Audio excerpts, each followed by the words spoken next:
আজকে হচ্ছে 22শে মার্চ 2025, আমাদের বার কাউন্সিল প্রিলিমিনারি ব্যাচের 28তম ক্লাস এবং দণ্ডবিধির চতুর্থ ক্লাস। আজকে আমরা যেটা আলোচনা করব দেখেন, সাধারণ ব্যতিক্রম সমূহ বা জেনারেল এক্সেপশনস।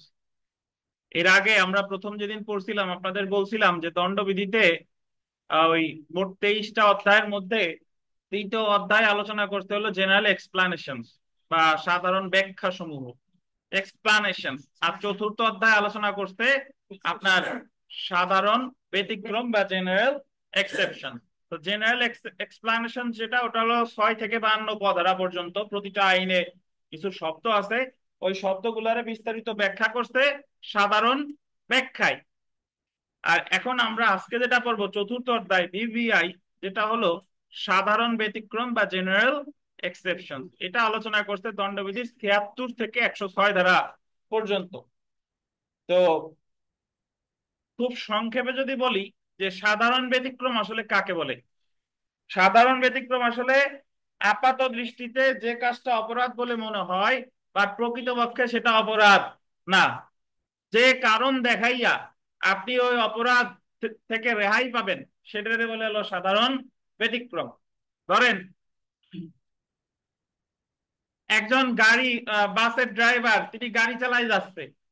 তো গাড়ি চালাই গেলে হঠাৎ করে তার গাড়ির নিচে একটা পিচ্চি বা একটা মানুষ এসে পড়ে মারা গেছে। তো স্বাভাবিকভাবে আমরা প্রথমে ধরে নিই গাড়িওয়ালা ওই লোকটারে কি দিছে, চাপা দিছে, গাড়িওয়ালাই দোষী। কিন্তু গাড়িওয়ালা যদি, যে ড্রাইভার, সে যদি প্রমাণ করতে পারে যে সে যথাযথভাবে ড্রাইভিং করতেছিল, তার গতিসীমা ঠিকঠাক ছিল, এবং সে এদিক সেদিক বেপরোয়া ভাবে কোনো গাড়ি চালাই নাই, বরং যে মারা গেছে সে হঠাৎ করে ওনার সামনে চলে আসছে, এটা যদি ড্রাইভার প্রমাণ করতে পারে, তাহলে তিনি ফৌজদারি দায় হতে অব্যাহতি পাওয়ার অধিকারী। এটাই হচ্ছে ওনার জেনারেল এক্সেপশন। একজন লোক হত্যার দায়ে অভিযুক্ত, তার বিরুদ্ধে হত্যা মামলা হয়েছে। তো সে যদি প্রমাণ করতে পারে, আসামি, সে যদি দেখাইতে পারে যে হত্যা আমি করছি ঠিক আছে, বাট এই হত্যাটা আমি করেছি আত্মরক্ষার অধিকার প্রয়োগকালে, ও আমার গুলি করতে আসছিল, আমি যদি ওরা না মারতাম তাহলে আমি নিজেই মারা যেতাম, তাহলে এটা যদি সে প্রমাণ করতে পারে, তাহলে এটা সে ওই মামলা থেকে খালাস পাবে।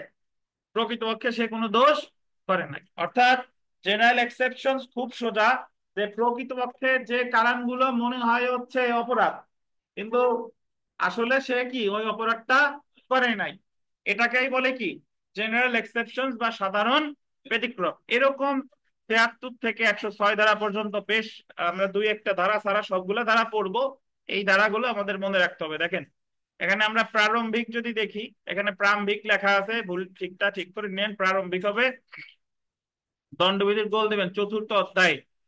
চতুর্থ অধ্যায়ে ফৌজদারি দায়ের সাধারণ ব্যতিক্রম আলোচনা করা হয়েছে। তো যদি বলে যে সাধারণ ব্যতিক্রম আছে কত অধ্যায়, চতুর্থ অধ্যায়, দণ্ডবিধির আন্ডারলাইন করবেন 76 থেকে 106 ধারা। কিছু কার্য বা কার্যবিরতি, এটা বললেন অ্যাক্ট অর ওমিশন, কার্য অথবা কি কার্য বিরতি। তাহলে সাধারণ ব্যতিক্রমের আওতায় কার্যও পড়ে, আবার কি কার্যবিরতিও পড়ে। এরপরে দেখেন যে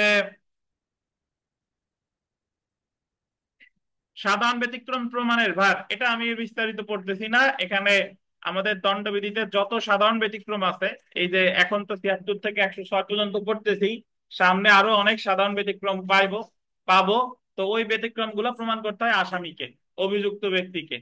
যে দাবি করবে সাধারণ ব্যতিক্রম, সাধারণত দাবি করে কে, আসামি। ধরেন নির্মল কুঠার দিয়ে কাঠ কাটতেছে, এখন উনার কুঠারের মাথা ছুটে গিয়ে পাশে দাঁড়ানো একজন ব্যক্তি মারা গেছে। এখন নির্মল যদি দেখাইতে পারে যে সে যখন কুঠার দিয়ে কাঠ কাটতেছিল, সে পর্যাপ্ত সতর্কতামূলক পদক্ষেপ নিয়েই কুঠার দিয়ে কাঠ কাটতেছিল, এবং তার সতর্কতার কোনো অভাব ছিল না, তখন নির্মল আসামি হলেও এই মামলা থেকে ফৌজদারি দায় হতে সে অব্যাহতি পাওয়ার অধিকারী, কারণ সে দেখাতে পেরেছে যে এখানে তার কোনো দায় ছিল না। এটাই হলো সাধারণ ব্যতিক্রম। তাহলে সাধারণ ব্যতিক্রম দাবি করে আসামি, প্রমাণ করতে হবেও কাকে, আসামিকে, অভিযুক্ত ব্যক্তিকে। এই কথাটা বলেছে সাক্ষ্য আইনের 105 ধারায়। বিগত বছরের একবার প্রশ্ন আসছিল, দেখেন যে দণ্ডবিধির কত নং অধ্যায়ে সাধারণ ব্যতিক্রম এর বিষয়ে আলোচনা করছে, কত অধ্যায়, চতুর্থ অধ্যায়। যদি বলে সাধারণ ব্যাখ্যা সমূহ, কত অধ্যায়, দ্বিতীয় অধ্যায়। তো তারপরের প্রশ্নটা দেখেন যে দণ্ডবিধির ৩০২ ধারার মামলায় আসামি দাবি করে যে আসামির কার্য সাধারণ ব্যতিক্রমের মধ্যে পড়ে, উক্ত দাবি প্রমাণের দায়িত্ব আসামির। সাক্ষ্য আইনের কত ধারার বিধান? সাক্ষ্য আইনের কত বলেন? ১০৫। আমরা চলে আসি ভুল, ভুল বা মিস্টেক। ভুল আসলে কি এটা একটু বোঝার প্রয়োজন আছে। আমরা মনে রাখবেন আমাদের দণ্ডবিধি অনুসারে ভুল হচ্ছে দুই প্রকার, একটা হলো আইনগত ভুল আর একটা হচ্ছে ঘটনাগত ভুল। কি কি বলেন? আইনগত ভুল আর একটা কি ঘটনাগত ভুল। আপনি যদি আইনগত ভুল করেন তাহলে সাধারণ ব্যতিক্রমের সুবিধা আপনি পাবেন না, কিন্তু যদি ঘটনাগত ভুল করেন তাহলে কি সাধারণ ব্যতিক্রমের সুবিধা পাবেন। বাট আপনাকে ওই ঘটনাগত ভুলটা করতে হবে সরল বিশ্বাসে। কি বিশ্বাসে বলেন? সরল বিশ্বাসে। এখন আপনি যদি সরল বিশ্বাসে কোনো মানুষকে হত্যা করেন গুলি করে, যে আমি সরল বিশ্বাসে হত্যাটা করলাম, হত্যা করা একটা অপরাধ, আইনগত ভুল, বুঝতে পারছেন? এই জায়গায় যতই সরল বিশ্বাস থাকুক এটা আপনার কি অপরাধ। কিন্তু যদি এরকম হয় যে ডাক্তার সাহেব অপারেশন করতেছিল, তার ওই সতর্কতার কোনো অভাব ছিল না, সে তার যথাসাধ্য চেষ্টা করছে, তারপরেও রোগী মারা গেছে, তাহলে এই জায়গায় এটা হইছে আপনার কি ভুল বলেন তো? ঘটনাগত ভুল। এই ক্ষেত্রে ডাক্তার সাহেব অব্যাহতি পাওয়ার কি অধিকারী। ঠিক একই ভাবে যদি বলি যে পুলিশ একজনকে ধরতে গিয়ে আর একজনকে ধরে নিয়ে আসছে সরল বিশ্বাসে, এটা হলো ঘটনাগত ভুল, বুঝতে পারছেন? কিন্তু পুলিশ যদি কাউরে শুধু শুধু একেবারে ওই লাঠি দিয়ে বাড়াইয়া তার ঠ্যাং ভেঙে ফেলছে ইচ্ছা করেই, এটা কিন্তু ঘটনাগত ভুল না, এটা কি আইনগত ভুল। উদাহরণস্বরূপ বলতে পারি যে অনেকে এই জায়গায় ওই ধরেন আজকে পরীক্ষা, তো আজকে পরীক্ষা কেউ যদি এইভাবে চিন্তা করে থাকেন যে আজকে পরীক্ষা, উনি ভাবছে হয়তোবা শনিবার পরীক্ষা, এই শনিবারটা ওদের আগামী শনিবার, 22-এর পরের শনিবার কোনটা? 29। এটারে বলা যেতে পারে ঘটনাগত ভুল।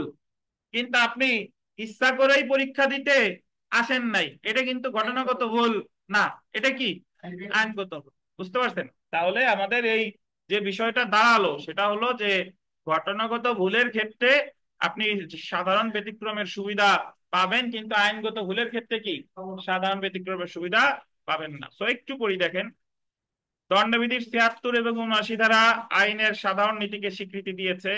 ঘটনার গোল দিবেন অজ্ঞতা, ঘটনার অজ্ঞতা। তানভীর গোল দেন, আছে গোল দেয়া নাকি? আর গোল না দিলে ত্রিভুজ চতুর্ভুজ কিছু একটা দেন, একেবারে বসে থাকেন না। দেখেন, ঘটনার অজ্ঞতা অব্যাহতির অজুহাত হতে পারে, কিন্তু আইনের অজ্ঞতা কোনো অজুহাত নহে। একটা ল্যাটিন ম্যাক্সিম আছে দেখেন, ignorance of fact is excusable but ignorance of law is not excusable. যার ল্যাটিন ম্যাক্সিম হলো ইগনোরেন্সিয়া ফ্যাক্টি এক্সকিউজার, ইগনোরেন্সিয়া জুরিস নন এক্সকিউজার। তো এখানে আমার মনে রাখতে হবে ভুল কয় প্রকার? দুই প্রকার। কি কি? ঘটনাগত ভুল আর একটা কি আইনগত ভুল। তো প্রথমে আমরা চলে আসবো, ভাই চলে আসি, দেখেন ৭৩ ধারায়। ৭৩ ধারা আমি একটু আপনাদের আগে ব্যাখ্যা করি, ব্যাখ্যা করলে এই জিনিসটা আপনার জন্য সোজা হবে। যদি কোনো ব্যক্তি নিজেকে আইন দ্বারা সমর্থিত ভেবে, নিজেকে আইন দ্বারা কি, সরি, নিজেকে আইন দ্বারা বাধ্য ভেবে, নিজেকে আইন দ্বারা বাধ্য ভেবে কোনো ঘটনাগত ভুল করে সরল বিশ্বাসে, তাহলে সেই ব্যক্তি অব্যাহতি পাওয়ার অধিকারী। এটাই বলেছে আপনার ৭৩ ধারায়। একটু দাগাই, বই দাগাই, তারপরে বলি। দেখেন, ঘটনাগত ভুল বা মিস্টেক অফ ফ্যাক্ট হলো অঘটনজনিত কোনো ভুল। এটা গোল দিবেন পূর্ব পরিকল্পনা অনুযায়ী কোনো ভুল না, মানে যে ভুলটা পূর্ব পরিকল্পনা অনুযায়ী হয় নাই। কোনো কিছু অপরাধ না যা সম্পাদিত হয় এমন ব্যক্তি দ্বারা, যে আইনগত ভুলের কারণে নয় বরং ঘটনাগত ভুলের কারণে। গোল দিবেন সরল বিশ্বাসে, পাইছেন? সরল বিশ্বাসে নিজেকে কাজটি করতে গোল দিবেন আইন বলে বাধ্য, এই দুইটা শব্দ গোল দেন। আইন বলে কি বাধ্য বলে বিশ্বাস করে, অর্থাৎ সহজ কথা বললে খুব ইজিলি, যে যদি কোনো ব্যক্তি সরল বিশ্বাসে নিজেকে আইন দ্বারা বাধ্য বলে, নিজেকে আইন দ্বারা কি বাধ্য বলে ঘটনাগত ভুল করে, কি ভুল করে? ঘটনাগত ভুল করে, তাহলে সেই ব্যক্তি অব্যাহতি পেতে পারে আমাদের দণ্ডবিধির কত ধারায়? ৭৩ ধারায়। কিভাবে? একটা উদাহরণ করি, দেখেন। যেমন পুলিশ পুলিশ আরিফকে বদরুল মনে করে সরল বিশ্বাসে, এই জায়গা পরের বিটা কেটে আরিফ লেখেন, আরিফকে বদরুল মনে করে সরল বিশ্বাসে আরিফকে কি করে? গ্রেফতার করে। মানে আরিফ হবে কয়বার? 2বার, কিন্তু এই জায়গা ভুল লেখা আছে। পুলিশ আরিফকে বদরুল মনে করে সরল বিশ্বাসে কারে গ্রেফতার করে? আরিফকে গ্রেফতার করে। এই জায়গায় অ্যাকচুয়ালি আহ গ্রেফতার করতে গেছিল কারে? বদরুল নে। কিন্তু গ্রেফতার করছে কারে পুলিশ? আরিফ রে। সে আরিফ তো জানে না, সে আরিফ রে ভাবছে কি বদরুল। আচ্ছা, এটা মিস্টেক অফ ফ্যাক্ট। এবং এই জায়গায় বলা ছিল সরল বিশ্বাসে। পুলিশ কাউরে গ্রেফতার করতে বাধ্য কিনা বলেন তো? বাধ্য। পুলিশ কাউরে যদি ধরেন ওয়ারেন্ট ইস্যু করতে, তাহলে ওই কাজটা করতে সে বাধ্য না? তাহলে আইন দ্বারা বাধ্য বলে বিশ্বাসে সে একজনকে ধরতে গিয়ে আর একজনকে ধরে নিয়ে গেছে, তার মানে সরল বিশ্বাসে ভুল করছে। তো এটা মিস্টেক অফ ফ্যাক্ট এবং ঘটনাগত ভুল, এবং এটা কোনো অপরাধ বলে গণ্য হবে না। এখন আরিফরে বদরুল মনে করে যে আরিফরে ধরে নিয়ে গেল। এখন আরিফ যদি পুলিশের বিরুদ্ধে অভিযোগ আনে যে উনি আমারে ধরে নিয়ে আসছে শুধু শুধু, আমি তো মামলার আসামি না, উনি বরং পুলিশের বিরুদ্ধে মামলা করছে, তাহলে পুলিশ অব্যাহতি পাবে কত দ্বারায় জানেন? ৭৩ দ্বারায়। পুলিশ বলবে যে আমি নিজে আইন দ্বারা বাধ্য হয়ে কি ভুল করছি? ঘটনাগত ভুল করছি। বুঝেন কিনা? তাহলে পুলিশ যদি আরিফরে আহ বদরুল মনে করে আরিফ সাহেবরে গুলি করে মেরে ফেলতো, বলেন তো এটা ঘটনাগত ভুল হতো কিনা?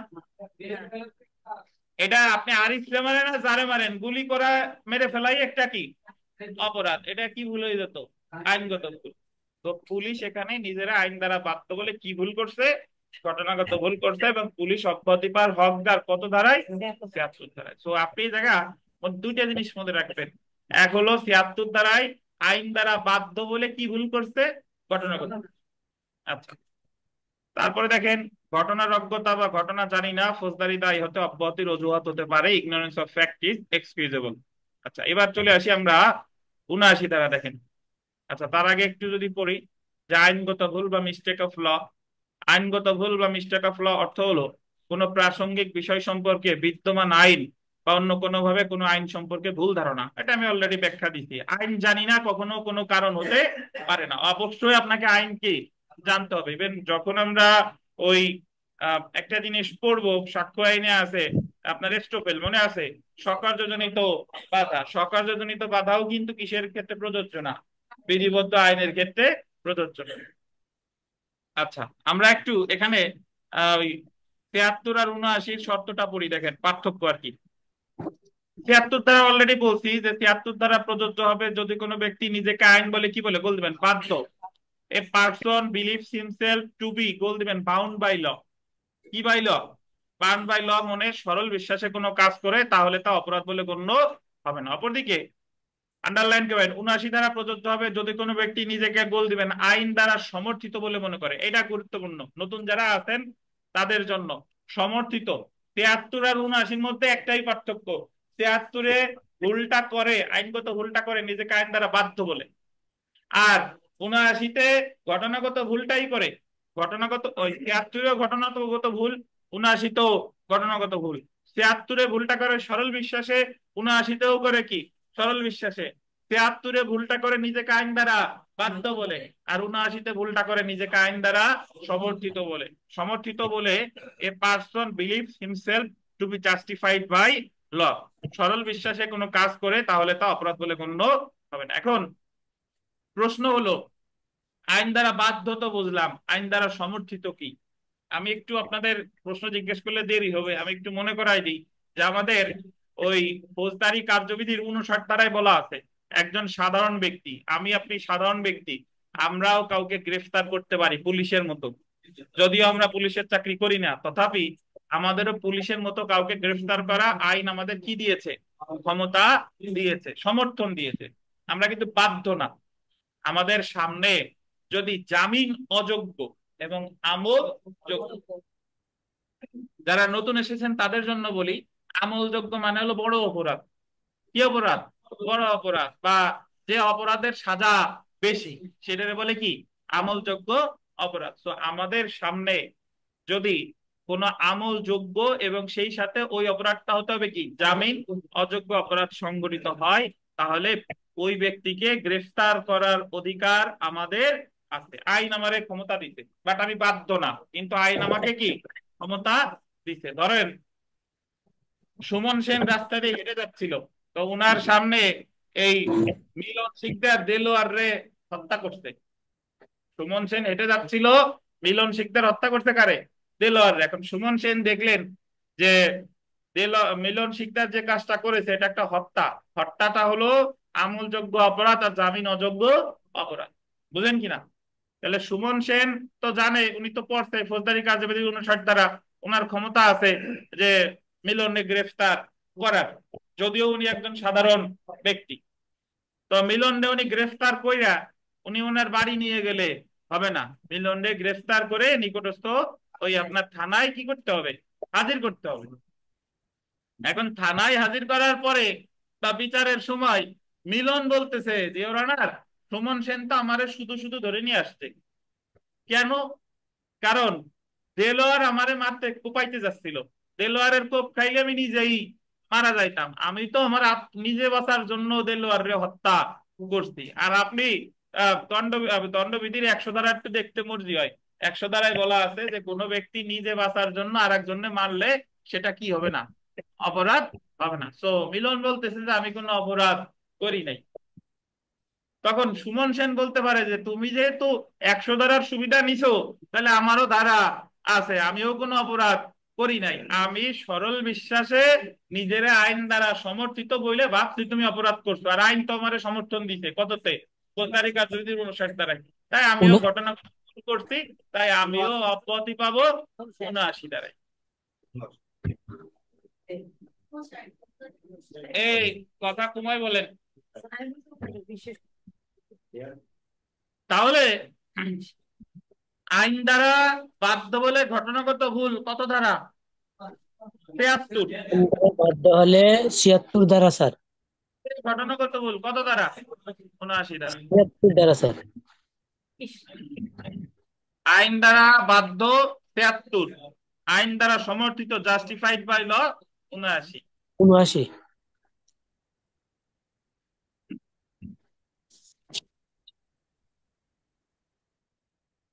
সংক্ষেপে মনে রাখুন, দেখেন 73 এবং 79 ধারার ঘটনাগত অজ্ঞতা বা ভুল ফৌজদারি দায় হতে অব্যাহতি পাওয়ার অজুহাত হিসেবে ব্যবহার করা যেতে পারে, কিন্তু আন্ডারলাইন করবেন আইনের অজ্ঞতা ফৌজদারি দায় হতে অব্যাহতি অজুহাত হিসেবে ব্যবহার করা যাবে না। শেষ। আর সংক্ষেপ আমরা করতেছি না। এখানে 10 নাম্বার প্রশ্নটা দেখেন, গুরুত্বপূর্ণ। করিম একজন সৈনিক। করিম একজন কি সৈনিক। সে তার ঊর্ধ্বতন কর্মকর্তার আদেশে জনতার উপর গুলি চালায়, এতে করে 5 জন ব্যক্তি গুরুতরভাবে জখম হয়। করিম কোন অপরাধ করেছে? করিম নিজের আইন দ্বারা বাধ্য বলে গুলিটা করেছে তার ঊর্ধ্বতন কর্মকর্তার আদেশে। তো এখানে যদি কোনো মানুষ মারাও যায়, তথাপি এখানে করিমের কোনো কি হয় নাই? অপরাধ হয় নাই, কারণ সে তো নিজে ওই কাজটা করতো না, করতে কার নির্দেশে? তার ঊর্ধ্বতন কর্মকর্তার নির্দেশে। ঠিক আছে। আচ্ছা, আমরা 12 নং প্রশ্নটা দেখেন, 12 নাম্বার। এটা গুরুত্বপূর্ণ। আহ এ আরিফ জামানকে দেখেছে। এ সবাই পাইছেন প্রশ্ন? এ গোলাম কিবরিয়া সাহেব পাইছেন? পান নাই? আশেপাশে বসেন, পাবেন। নতুন বইয়ের কয় নাম্বার বলেন তো? 9 নাম্বার। আচ্ছা দেখেন, আরিফ জামানকে দেখেছে এমন একটি কার্য সম্পাদন করতে যা আরিফের নিকট কি বলে মনে হয়? কোন বলে মনে, মানে আরিফ দেখছে যে জামান এমন একটা কাজ করতেছে যে কাজটা আরিফের কাছে কি বলে মনে হয়? কোন? আইন কোন খুনিকে গ্রেফতার করার জন্য যে সকল ক্ষমতা কোনো ব্যক্তিকে দিয়েছে, আরিফ সরল বিশ্বাসে তার নিজস্ব বিবেচনায় উক্ত ক্ষমতা প্রয়োগ করে জামানকে গ্রেফতার করে যথাযথ কর্তৃপক্ষের নিকট হাজির করার জন্য। মানে আরিফ তো ভাবছে যে আমার তো ফৌজদারি কার্যবিধির 59 ধারা আছে, উনি জামানকে গ্রেফতার করে নিয়ে গেছে।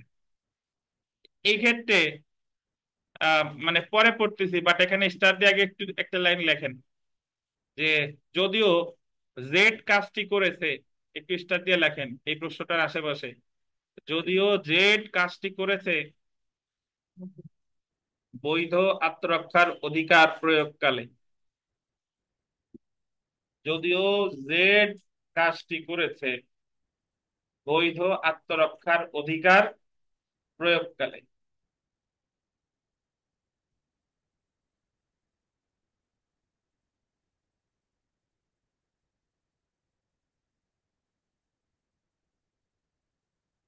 তো দেখেন, এই ক্ষেত্রে আরিফ কোনো অপরাধ করে নাই, ওই জেডও কোনো অপরাধ করে নাই, আবার কি আরিফও কোনো অপরাধ করে নাই। জেড সে অব্যাহতি পাবে, ওই যে আমরা সামনে পড়বো আত্মরক্ষার অধিকার প্রয়োগকালে কৃত কোনো কাজী অপরাধ না। আর আরিফ যে নিজের আইন দ্বারা সমর্থন, ওনারা আইন যে ক্ষমতাটা দিছে, এটা উনি যে ভুলটা করছে উনি অব্যাহতি পাবে কত দ্বারাই, 79 দ্বারা। তাহলে আমাদের সময় অল্প, জাস্ট মনে রাখবো 76 ধারাও ঘটনাগত ভুল, আর 79 ধারাও ঘটনাগত ভুল। সরল বিশ্বাস 76-এও আছে, 79-তেও আছে, বাট 76-এ কাজটা করছে আইন দ্বারা বাধ্য বলে, আর 79-তে কাজ করছে আইন দ্বারা কি সমর্থিত বলে। ধন্যবাদ। আমরা 77-এ চলে আসি। দেখেন বিচারিক কার্য বা জুডিশিয়াল অ্যাক্ট, 77 ধারা। এখানে বিচারিক কার্য মানে হলো বিচারক যে কাজটা করে, তার বিচারিক দায়িত্ব পালনকালে বিচারক যদি কোনো কাজ করে, সরল বিশ্বাসে যদি কোনো ভুল করে, তাহলে বিচারক অব্যাহতি পাবে কত দ্বারায়, 77 দ্বারায়। বাট তাকে দেখাইতে হবে সে সেই কাজটা করছে কিভাবে, সরল বিশ্বাসে। বিচারকের ধরেন কোনো সম্পত্তি ক্রোক করার ক্ষমতা নাই, বাট সে ক্রোক করে ফেলেছে।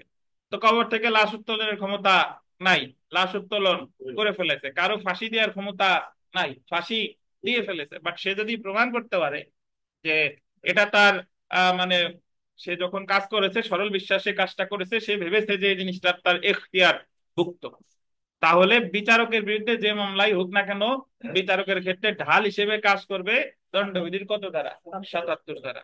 দেখেন 77 ধারা বিচার কার্য সম্পাদনকারী বিচারকের ক্ষেত্রে প্রযোজ্য, আর 78 ধারা আদালতের আদেশ অনুসারে, আন্ডারলাইন করবেন, কার্য সম্পাদন করেছে এমন কর্মকর্তার ক্ষেত্রে প্রযোজ্য। আগে 77টা পড়ি, যে 77 ধারার অধীন বিচারকের কার্য ফৌজদারি দায় হতে অব্যাহতি পেতে পাবে যদি, আন্ডারলাইন করবেন, বিচারক বিচারিক কার্য সম্পাদনকালে এমন কাজটা করে। অবশ্যই সে এই কাজটা করেছে কখন, while পারফর্মিং হিজ ডিউটিস, মানে ওই যখন তার বিচারিক কার্য পালন করতেছিল, এবং আইনে প্রদত্ত ক্ষমতা বলে কাজটা, কার্যটি সম্পাদন করেছে, এবং সে মনে করেছে যে এই কাজটা তাকে আইনে তাকে কি দিছে, ক্ষমতা দিয়েছে, এবং এমন ক্ষমতা আইন দ্বারা তাকে দেয়া হয়েছিল বলে সে সরল বিশ্বাস। সবসময় আপনি যদি জেনারেল এক্সেপশনের সুবিধা পেতে চান, তাহলে সবসময় আপনার প্রমাণ করতে হবে কি, সরল বিশ্বাস। উইথ, আপনি ওই কাজটা করেছেন with due care and attention. আপনি যদি কোনো কাজ with due care and attention সহকারে করেন, তাহলে ধরে নেওয়া হবে ওখানে আপনার কি ছিল, সরল বিশ্বাস ছিল। ডিউ কেয়ার এন্ড অ্যাটেনশন এই কথাটা কত ধারায় বলা আছে বিথিকা, দেখেন। তাহলে যেমন কোন বিচারক আইনের ভুল পাঠ মনে করে যে এটি কোনো বিষয় তার এখতিয়ারাধীন, এই বিশ্বাসে সে একটি আদেশ প্রদান করে, উক্ত আদেশের জন্য সে কি হবে না, দায়ী হবে না। আজকে আজকে তো আপনাদের একটু পরে ফৌজদারি কার্যবিধির 100 মার্কের পরীক্ষা। দেখি আরিফ সাহেব একটু বলেন তো, যে কোন কোন আদালত, কোন কোন ম্যাজিস্ট্রেট কোন কোন ভুল করলে সেটা বাতিল হবে না, আর কোন কোন ভুল করলে বাতিল হবে, এটা কোন কোন কোন কোন ধারায় বলছে বলেন তো।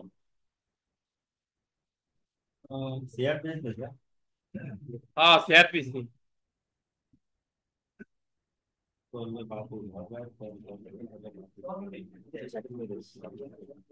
সোয়ার মানিক দেখতে আইছে না, এন হক কোচিং কোচিং সেন্টার, এন হক কলেজ না আপনাদের ও জায়গা তো বলেন বলেন, এই তাড়াতাড়ি, এ তানভীর বলেন, তানভীর, এই মায়ের খাবেন এখন, এতে যে কোনো কথা বলবেন সে মায়ের খাবেন, বলেন তানভীর বলেন।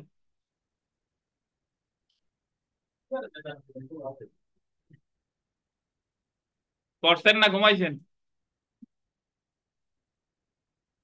আজকে এক বয়েম ব্ল্যাক কফি নিয়ে যাবেন, আপনার জন্য এখন একটা ঘুম হারাম। আপনি ব্ল্যাক কফি খাইতে খাইতে আরো কালা হয়ে যাবেন, কিন্তু আপনার জন্য আর না ঘুম না আসে। আর কোনো প্রশ্ন করলে যেন আপনার মুখ দিয়ে উত্তর বেরোয়। ব্ল্যাক কফিতে কালো হয় না, আমি মজার খাতিরে বললাম। আচ্ছা দেখেন, সব কথা মানে এই এই বলেন, এই বাঁধন বলেন, যে প্রশ্ন করলাম বলেন।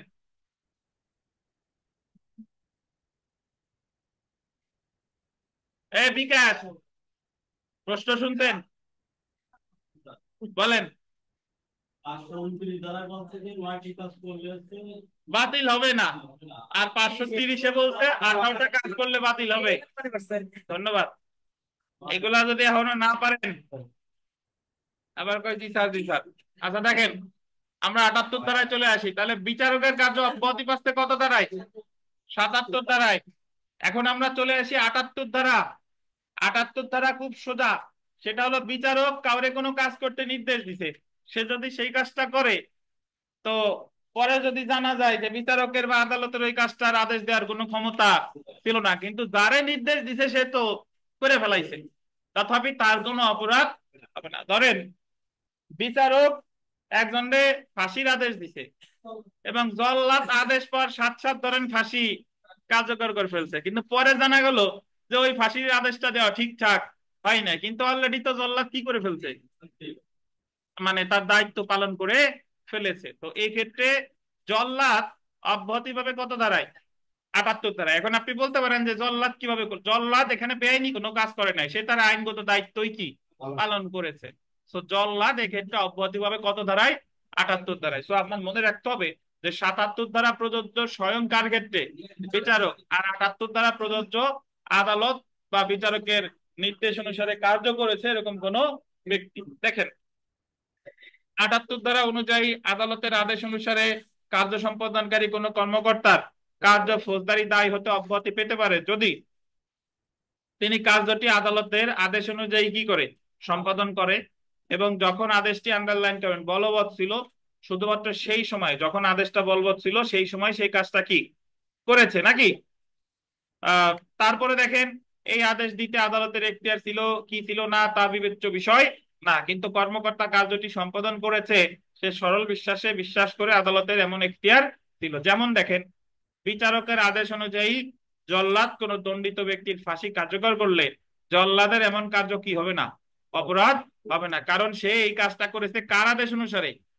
বিচারকের আদেশ অনুসারে। তাহলে তানভীর, তানভীর বলেন 77 আর 78 ধারার মধ্যে আপনার মতে পার্থক্য কি তানভীর?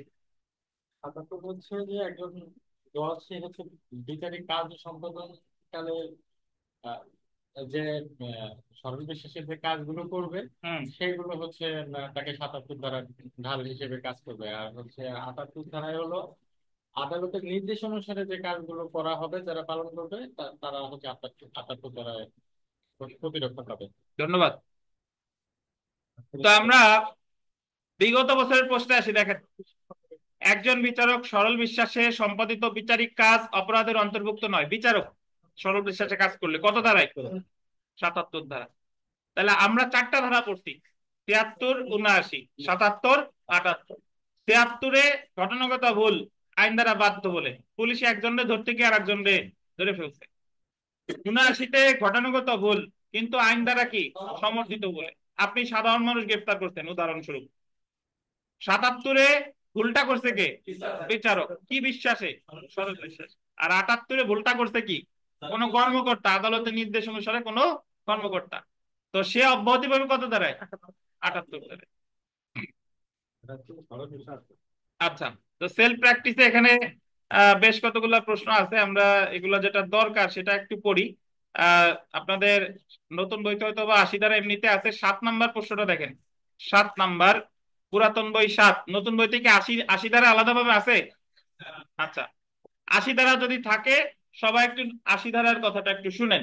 80 ধারায় বলতেছে যে দণ্ডবিধির 80 ধারায় বলতেছে যে আইনানুগ কার্য, পুরাতন বইতে উদাহরণে আছে 7 নাম্বার প্রশ্নের ব্যাখ্যায়, আইনানুগ কার্য সম্পাদনকালে দুর্ঘটনাজনিত কার্য কোনো অপরাধ না। এটা আন্ডারলাইন করেন, মূল কথা হলো এটা।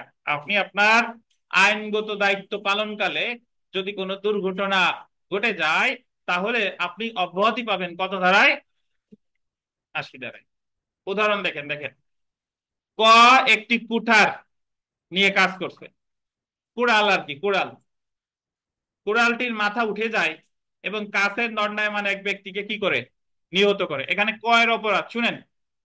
একটা জিনিস মনে রাখতে হবে, কুড়াল দিয়ে সে কাজ করতেছিল, এখন কুড়ালটির মাথা উঠে গিয়ে পাশে দাঁড়ানো যদি কেউ মারা যায়, এই প্রশ্নের উত্তর হচ্ছে কয়ের অপরাধ হতেও পারে, আবার কি নাও হতে পারে। সে যদি ওই যথাযথ সতর্কতা অবলম্বন করে কাজটা করে, তাহলে তার কোনো অপরাধ হয় নাই। আর তার যদি অবহেলা থাকে, তাহলে অবশ্যই তার অপরাধ হয়েছে। তো ব্যাখ্যা যদি দেখেন, কয়ের পক্ষে যথাযথ সতর্কতার অভাব না থেকে থাকে, তাহলে তার কাজ মওকুফযোগ্য হবে, মওকুফযোগ্য হবে এবং কি হবে না? অপরাধ হবে না। তাহলে আপনি সাধারণ ব্যতিক্রমের এই যে যে অধ্যায়টা, এই জিনিসটা আপনি এখনই ভালোভাবে পড়বেন, এমন ভাবে পড়বেন, মনে মনে ভাববেন, এটা লিখিত হুবহু এই জিনিস লিখলেই হবে। তো এবং আপনার প্রতিটা ধারা মনে রাখতে হবে উদাহরণ দিয়ে। তো 80 ধারার মূল কথা হলো যে আইনগত কার্য সম্পাদন কালে যদি কোনো কাজ করা হয়, দুর্ঘটনা ঘটে যায়, তাহলে সেই দুর্ঘটনা কি অপরাধ হিসেবে গণ্য হবে না। এখানে জাস্ট কুঠারের উদাহরণ দিচ্ছে, এই জায়গায় অনেকগুলা উদাহরণ হতে পারে। আমি যে প্রথম যে উদাহরণটা দিছিলাম, যে একজন গাড়িওয়ালা, যে মানে গাড়ির ড্রাইভার, সে তার গতিসীমা ঠিক আছে, সে বেপরোয়া ভাবে চালাই নাই, তারপরেও যদি কোনো অ্যাক্সিডেন্ট ঘটে যায় যে জায়গায় তার কোনো অবহেলা ছিল না, তাহলে সে অব্যাহতি পাবে কত ধারায়? 80 ধারায়। বুঝেন কিনা? আপনি যদি ঠিকঠাক ভাবে বার কাউন্সিলে পড়াশোনা করতেন, তারপরেও রোল নাম্বার পাস করতে পারেন নাই, তাহলে আপনি অব্যাহতি পাবেন কত ধারায়? 80 ধারায়। কিন্তু যারা ভাবসাব দিয়ে জীবনেও বই খাতা ধরে না, পড়ালেখা করে না, ফেল করার পর তার চেয়ে কষ্ট আর কেউ পাই নাই, তারে আগে বাড়ানো দরকার ব্যাট দিয়ে পাছায়, যে তুই এই অভিনয় করতেছিস কেন। আমাদের একজন আসে নাই, ওই যে আজকে এই যে কোটালীপাড়ার মাহবুব সাহেব, 7 দিনে একদিন আসে, আর প্রশ্ন পাওয়ার পর পরীক্ষায় তো পারে না, এরপরে আফসোস করে, স্যার আমারে দিয়ে তো আর হবে না, স্যার আমারে দিয়ে আর হবে না। হবে কি স্যার? মানে সে তো পড়ালেখাই আমার কাছে ক্লাসই করলো না ঠিক মতো, পরীক্ষাই দিল না, তাহলে তার তো আফসোসের, আফসোস কেন করবে সে? আফসোস আবার কখন আসে? আমি পড়াশোনা করছি তারপরে পারি নাই, তখন আসবে হলো আফসোস। কিন্তু আমি পড়াশোনা করিও নাই, পারিও নাই, তাহলে আফসোস আছে কেন? আচ্ছা, তাহলে এখন আমরা চলে আসি। দেখেন, 81 ধারাটা আমি একটু আপনাদের লেখাই দিছিলাম। 81 ধারাটা, 81 ধারা যাদের লেখা নাই একটু লিখে নেন, আমি একটু বলে দিই সংক্ষেপে। অনেকের লেখার সাথে মিলবে না, তো না মিললে সে চুপচাপ থাকবেন, আলাদা কোনো কথা বলবেন না। 81 ধারা দিয়ে লেখেন, লেখেন। দেখেন, বৃহত্তর ক্ষতি এড়ানোর উদ্দেশ্যে, বৃহত্তর ক্ষতি এড়ানোর উদ্দেশ্যে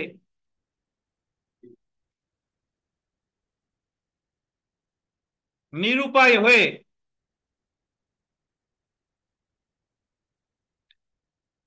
নিরুপায় হয়ে সরল বিশ্বাসে,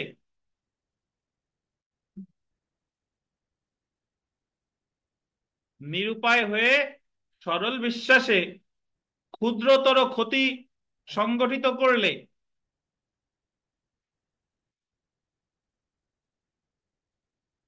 ক্ষুদ্রতর ক্ষতি সংগঠিত করলে তা অপরাধ হিসেবে গণ্য হবে না।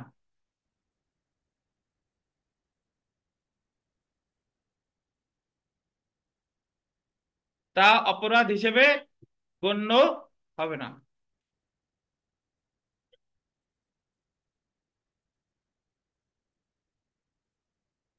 আমি যে কথা বললাম আপনার বইয়ের সাথে হুবহু ধারার মিল নাই, বাট মূল থিম এটাই, বুঝতে পারছেন? বৃহত্তর ক্ষতি এড়ানোর উদ্দেশ্যে নিরুপায় হয়ে সরল বিশ্বাসে যদি কি করে, ক্ষুদ্রতর ক্ষতি করে, তাহলে সেটা কি হবে না?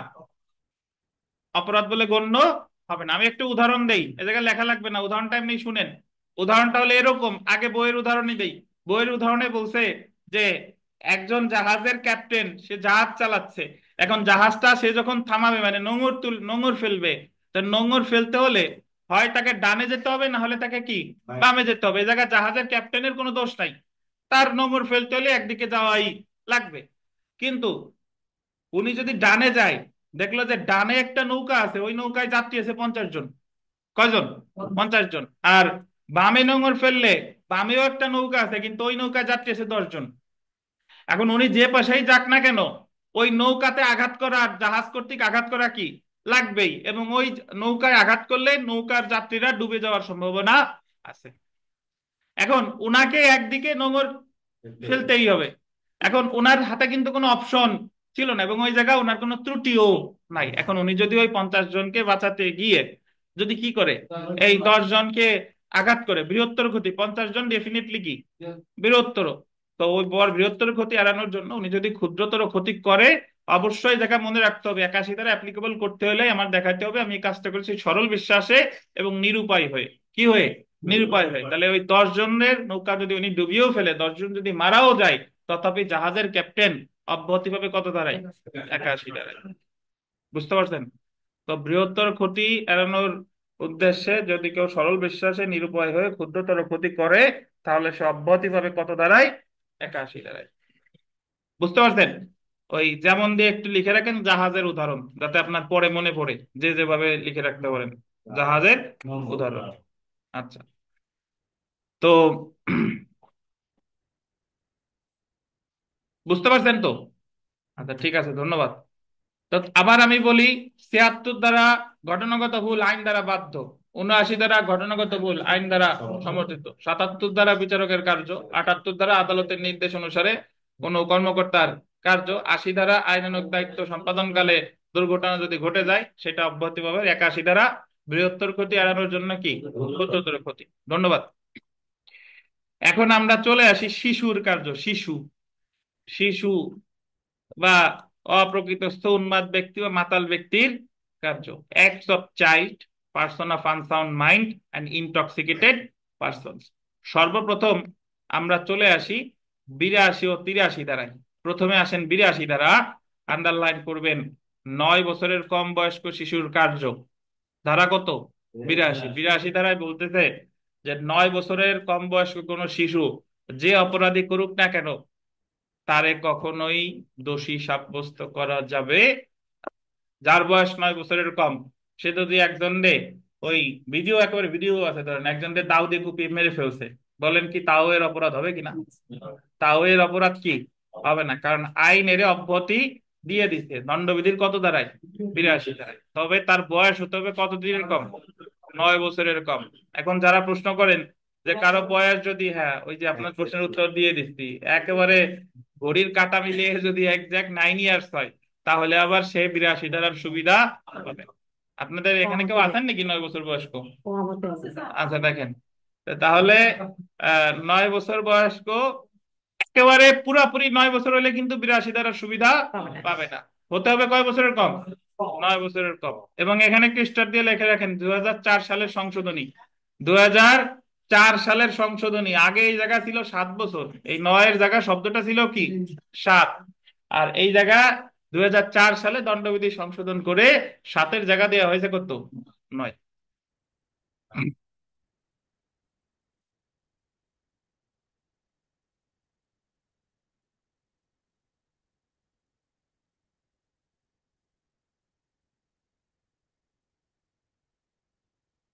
জোরে হাইতারে নালামিন।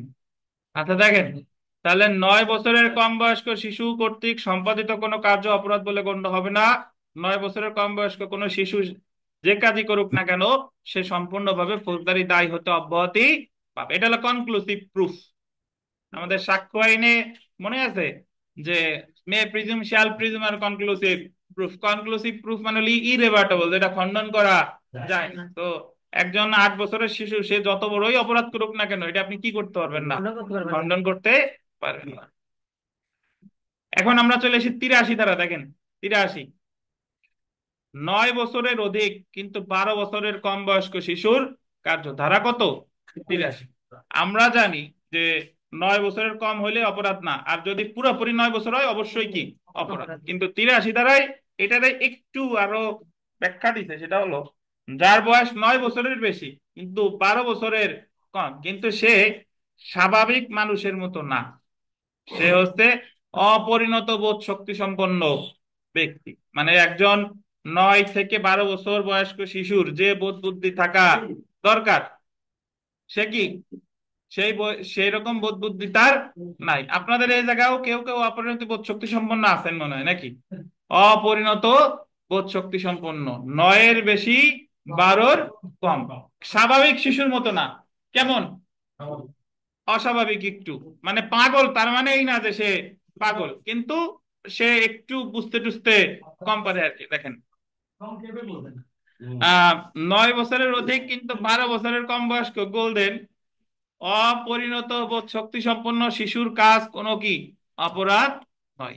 অর্থাৎ 9 বছরের অধিক কিন্তু 12 বছরের কম বয়স্ক শিশুর ফৌজদারি কার্য শর্ত সাপেক্ষে অব্যাহতি দেওয়া হয়েছে। শর্তটি হলো শিশুর বোধ শক্তি এতদূর পরিপক্কতা লাভ করেনি যে, আন্ডারলাইন করবেন, সে তার নিজের প্রকৃতি এবং পরিণতি বিচার করতে পারে। তো জেনে রাখা ভালো। দেখেন, 82 ধারা 9 বছরের কম বয়স্ক শিশুর ক্ষেত্রে এবং 83 ধারা 9 বছরের বেশি কিন্তু 12 বছরের কম বয়স্ক অপরিণত বোধ শক্তি সম্পন্ন শিশুর ক্ষেত্রে প্রযোজ্য। কিন্তু ঠিক 9 বছর বয়স্ক শিশুর ক্ষেত্রে 82 এবং 83 ধারায় কিছুই বলে না। যেহেতু কিছু বলে নাই, ধরে নিতে হবে যে যার বয়স 9 বছর সে যদি কোনো অপরাধ করে তাহলে কিন্তু সেটা অপরাধ বলে গণ্য হবে, কিন্তু যার বয়স 9 বছর সে কোনো অপরাধ করলে অপরাধ নাও হতে পারে যদি সে কি হয়, অপরিণত বোধ শক্তি সম্পন্ন হয়। তানভীর, বুঝতেন?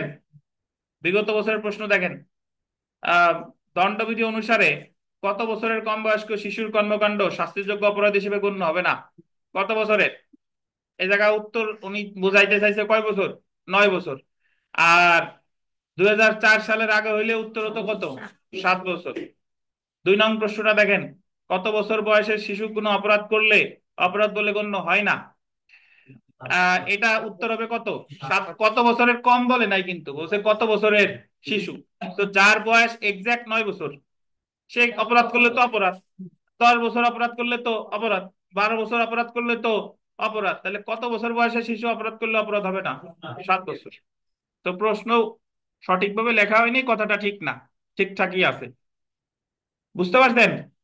তো আমি যদি একটু জিজ্ঞাসা করি আপনাদের যে, কারে জিজ্ঞাসা করবো? এই দেলোয়ার, আপনি বলেন 82 আর 83 ধারায় আপনি একটু বলেন কি বুঝছেন। 82 ধারায় কোন যদি কোনো শিশু কোনো অপরাধ করে তাহলে দণ্ডের জন্য তার কাজের জন্য সে মানে কোনো অপরাধ হবে না। শিশু কিসের হইতে হবে, কাঁচের নাকি প্লাস্টিকের?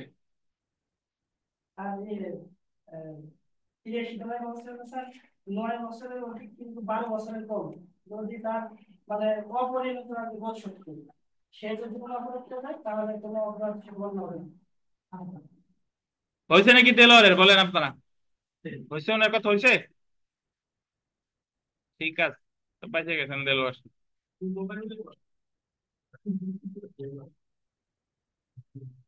তাহলে এতক্ষণ যে ধারাগুলো পড়ছি 1 মিনিটের মধ্যে কে বলতে পারবেন আপনারা ছাড়া, এই নতুন সদ্য ভূমিষ্ঠ যারা আছেন এদের মধ্যে কে পারবেন? নতুন নতুন যারা আছে শুধু কি ওয়ার্ড বললে হবে। কি ওয়ার্ড বুঝেন? ওই যে আইন দ্বারা বাধ্য, আইন দ্বারা সমর্থিত, এত দ্বারাই, এত দ্বারাই, এই বল। তানবীর অ্যাটেম্প নেন, তানবীর নেন, তানবীর বলেন। 76 হচ্ছে যে আইন বলে বাধ্য। আর 84 ধারা দেখেন, 84 ধারা, অপ্রকৃতস্থ বা উন্মাদ ব্যক্তির কার্য, act of a person of golden unsound mind. Unsound mind মানে কি? অপ্রকৃতস্থ বা যে হচ্ছে উন্মাদ, এটা যে কোনো বয়সের ব্যক্তি অপ্রকৃতস্থ বা উন্মাদ হতে পারে। 84 ধারার অধীন অপ্রকৃতস্থ ব্যক্তির কার্য অপরাধ বলে গণ্য হবে না যদি নিম্নলিখিত শর্ত পূরণ হয়। দেখেন, অর্থাৎ যদি কোনো ব্যক্তি সে যখন মানে পাগল আছে বা উন্মাদ আছে, ওই মুহূর্তে সে এমন একটা কাজ করেছে অপরাধ, যে কাজের প্রকৃতি সম্পর্কে সে বুঝতেই পারে নাই, তো সে পাগল, এই কারণে তার এটা কি বলে গণ্য হবে না? অপরাধ হিসেবে গণ্য হবে না। কার্য সংগঠনের সময় কার্য সম্পাদনকারী অবশ্যই অপ্রকৃতস্থ হতে হবে। এখানে একটা কথা মনে রাখতে হবে, যখন সে কাজটা করেছিল ওই মুহূর্তেই উন্মাদ থাকা লাগবে। কাজ করার সময় ভালো ছিল, পরে উন্মাদ হয়েছে, তাহলে কিন্তু আপনি 84 ধারার সুবিধা পাবেন না। বুঝতে পারছেন? তো সে কার্যের প্রকৃতি বুঝতে এবং সে যে কার্য করেছে তা বেআইনি বা আইনের পরিপন্থী তা বুঝতে কি ছিল? অক্ষম ছিল। জেনে রাখা ভালো এই ধারার অধীন পাগল, উন্মাদ, জড়বুদ্ধি জড়বুদ্ধ বা মানসিক রোগীর কার্য অপরাধ বলে গণ্য হবে না। কত ধারায়? 84 ধারায়। তো দেখি আজকের মানে বিকাশ বলেন তো যে লুনাটিকের বিচার প্রক্রিয়া ফৌজদারি কার্যবিধি কত ধারা, কত অধ্যায়, কত অধ্যায়? লুনাটিকের বিচার প্রক্রিয়া আজকের পরীক্ষায় আছে কত অধ্যায়? 34তম অধ্যায়। কত ধারা থেকে কত ধারা? 464 থেকে 475। 464 থেকে 475। ধন্যবাদ। তো এখন আমরা চলে আসি, দেখেন আহ মাতাল ব্যক্তির কার্য, মাতাল বা ইনটক্সিকেশন ধারা কত? 85 এবং 83। তো পাগল ব্যক্তি অব্যাহতি পাচ্ছে কততে? 84 ধারায়। আর মাতাল ব্যক্তি অব্যাহতি পাচ্ছে 85। 85-তে ধরেন, 85 86 ধরেন, আলাদা আলাদা আইডেন্টিফাই করার প্রয়োজন নাই। এতটুকু বুঝেন যে আপনি যখন কোনো অপরাধ করেছেন ওই মুহূর্তে আপনি ছিলেন কি? মাতাল। এখন মাতালটা আপনি নিজে মাতাল হলে হবে না। আপনারে মাতাল করছিল কিভাবে? অন্য কেউ আপনার ইচ্ছার বিরুদ্ধে মাতাল করেছে। নিজে মাতাল হয়ে যদি অপরাধ করলে অপরাধ না হতো তাহলে তো অপরাধের প্রবণতা আরো বেড়ে যেত, যে কাজ সব করব কি মাতাল হইয়া। আচ্ছা, তো তাহলে 85 ধারায় বলতেছে যে যদি কোনো ব্যক্তি মাতাল অবস্থায় কোনো অপরাধ করে, সে যখন ওই অপরাধটা করেছে ওই অপরাধের প্রকৃতি বুঝতে সে কি ছিল? অক্ষম ছিল, এবং ওই মুহূর্তে সে ছিল হচ্ছে মাতাল। এখন মাতাল বলতে বোঝানো হয়েছে সে যে মদ খেয়ে যে মাতাল হয়েছে এমন কোনো কথা নেই। মাতাল কি শুধু মদ খেয়ে হয়? অনেক কিছু খেয়ে মাতাল হতে পারে, এবং এই মাতালটা তাকে করা হয়েছে তার ইচ্ছার বিরুদ্ধে। দেখেন বাংলা সিনেমায়, হিন্দি সিনেমায় অনেক সময় দেখেন নাই যে জোরপূর্বক মুখের মধ্যে মদের মদের বোতল ঢুকাই দিছে, খাওয়াচ্ছে, বা তার চায়ের ভিতরে পানির মধ্যে নেশা জাতীয় দ্রব্য দিয়ে দিছে আর কি। তো দণ্ডবিধির 85 এবং 86 ধারায় নেশাগ্রস্ত বা মাতাল অবস্থায় কোনো ব্যক্তি কর্তৃক সম্পাদিত অপরাধ সম্পর্কে আলোচনা করা হয়েছে। মাতাল বা নেশাগ্রস্ত ব্যক্তি 85 বা 86 ধারার শর্ত পূরণ করলে তার অপরাধ বলে গণ্য হবে না। 85 ধারার অধীন অনিচ্ছাকৃত, আন্ডারলাইন করেন এটা বললেন, অনিচ্ছাকৃত নেশাগ্রস্ততার কারণে বিচার শক্তিহীন ব্যক্তির কার্য অপরাধ বলে গণ্য হবে না। কি নেশাগ্রস্ত? অনিচ্ছাকৃত। অভিযুক্ত ব্যক্তি নেশাগ্রস্ত অবস্থায় কাজটা করেছিল, এমন নেশার কারণে অভিযুক্ত ব্যক্তি সে যে কার্যটি করেছে তার প্রকৃতি সম্পর্কে জানতে কি ছিল? অক্ষম ছিল। সে জানতো না যে সে যেটা করেছে এটা বেআইনি বা আইনের কি ছিল? পরিপন্থী ছিল। আর আন্ডারলাইন করবেন, যে জিনিসটা তাকে নেশাগ্রস্ত করেছিল তাকে সেটা খাওয়ানো বা প্রদান করা হয়েছিল, আন্ডারলাইন করবেন, তার ইচ্ছার বিরুদ্ধে, এগেইনস্ট হিজ উইল, বা তার অগোচরে, উইদাউট হিজ নলেজ। তাহলে অনিচ্ছাকৃত নেশাগ্রস্ততার কারণে কোনো অপরাধ করলে সেটা অপরাধ হিসেবে গণ্য হবে না, বা ওই ব্যক্তি অব্যাহতি পাবে কত ধারায়? 85 ধারায়। জেনে রাখা ভালো যে অনিচ্ছাকৃত নেশাগ্রস্ততার কারণে সংগঠিত কোনো কার্য অপরাধ বলে গণ্য হবে না। আর 86 ধারায় বলছে যে যদি আপনি ওই কাজটা ইচ্ছাকৃত ভাবে মদ খেয়ে করেন তাহলে কি হবে? অপরাধ বলে গণ্য হবে। এটার আর একটু ব্যাখ্যা আছে, ওই ব্যাখ্যা আমার প্রয়োজন নাই, আপাতত মনে রাখেন অনিচ্ছাকৃত নেশাগ্রস্ততা 85, ইচ্ছাকৃত নেশাগ্রস্ততা কত? 86। কথা শেষ। তাহলে আমরা 76 থেকে 86 সবাই একটু মনে করি, দেখেন 73 এবং 79 ঘটনাগত ভুল। 76 করছে আইন দ্বারা বাধ্য, আর 79 বলছে কি? আইন দ্বারা সমর্থিত। 77 বলছে বিচারকের কার্য অবশ্যই কিভাবে করবে? সরল বিশ্বাসে। উদাহরণ পারবেন না দিতে? পারবেন। 78 বলছে আদালতের নির্দেশ অনুসারে কার্য করছে নাকি? 80 বলছে যে সরল বিশ্বাসে বা যথাযথ দায়িত্ব, আইনগত দায়িত্ব পালনকালে যদি কোনো দুর্ঘটনা ঘটে যায়। 80 ওই কুঠারের উদাহরণ, কুড়াল দিয়ে কাট কাটতেছিল ওইটা। 81 বলছে বৃহত্তর ক্ষতি এড়ানোর জন্য ক্ষুদ্রতর ক্ষতি অবশ্যই সরল বিশ্বাস এবং নিরুপায় হয়, উভয় সংকটে পড়ে। জাহাজের উদাহরণ, শুধু যে জাহাজের উদাহরণ হয় তা না, অনেক সময় আমাদের রাস্তাঘাটে এমন পরিস্থিতি হতে পারে যে বাসওয়ালা ডানে অথবা বামে যেতে হবে। ডানে আছে একটা অটো আর বামে আছে একটা সাইকেল, এই জায়গায় বাসওয়ালার কোনো দোষ নাই। তাহলে সেই ক্ষেত্রে উনি যদি ওই অটোকে বাঁচানোর জন্য সাইকেল আলারে আঘাত করে তাহলে বাসের ড্রাইভার উনি যদি দেখাইতে পারে যে দেখুন উনি নিরুপায় ছিল, ওনার কোনো হাতে কোনো অপশন ছিল না, তাহলে উনি অব্যাহতি পেতে পারে কত দ্বারায়? 81। 82 ধারায় বলছে কত বছরের কম বয়স্ক শিশুরা? 9 বছরের। 83 ধারায় বলছে 9 বছরের বেশি 12 বছরের কম বাট কি অপরিণত বোধ শক্তি সম্পন্ন। 84 ধারায় আসি। 84 ধারায় বলছে পাগল উন্মাদ, যখন সে অপরাধটা করেছিল ওই মুহূর্তে সে পাগল উন্মাদ ছিল। 85-তে বলেছে যে মাতাল, অনিচ্ছাকৃত মাতাল। কত? 85। আর শুধু যদি সে ইচ্ছাকৃত ভাবে করে তাহলে অব্যাহতি পাবে না, কত? 83। একটু 2 মিনিটের বিরতি, তারপরে আবার আমরা শুরু করব।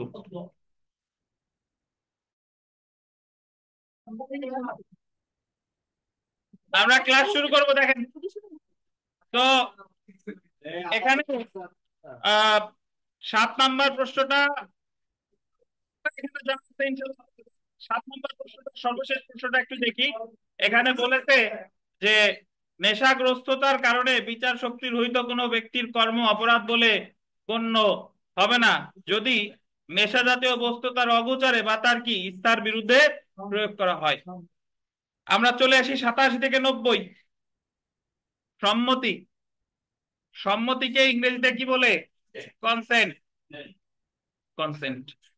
তো প্রথমে আমরা চলে আসি, দেখেন যে দণ্ডবিধির 87 ধারায় কি বলছে? আচ্ছা, দণ্ডবিধির 87 থেকে 89 ধারা পর্যন্ত ক্ষতিগ্রস্ত ব্যক্তি বা ক্ষতিগ্রস্ত ব্যক্তির অভিভাবকের সম্মতি, এটা একটু আন্ডারলাইন করেন। 87 থেকে 89 ধারা 90 পর্যন্ত বিভিন্ন সম্মতি নিয়ে বলছে। কখনো সম্মতি দেয় ক্ষতিগ্রস্ত ব্যক্তি, কখনো সম্মতি দেয় ক্ষতিগ্রস্ত ব্যক্তির অভিভাবক। সংগঠিত কোনো ক্ষতি অপরাধ বলে গণ্য হবে না কিনা সেটা আলোচনা করা হয়েছে। 90 ধারায় বলা হয়েছে কোনটি সম্মতি না। 91 ধারায় বলা হয়েছে অপরাধ যেটাকে শুধুমাত্র সম্মতি বৈধতা দিতে পারে না।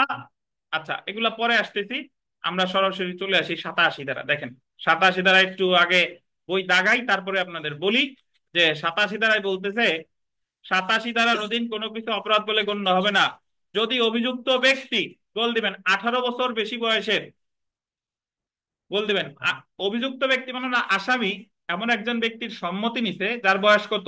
18 বছরের বেশি বয়সের ব্যক্তির, বল দিবেন সম্মতি নিয়ে এমন কোন কাজ করে যেটা, আন্ডারলাইন করবেন, মৃত্যু বা গুরুতর আঘাত ঘটানোর অভিপ্রায় ছাড়া করা হয়।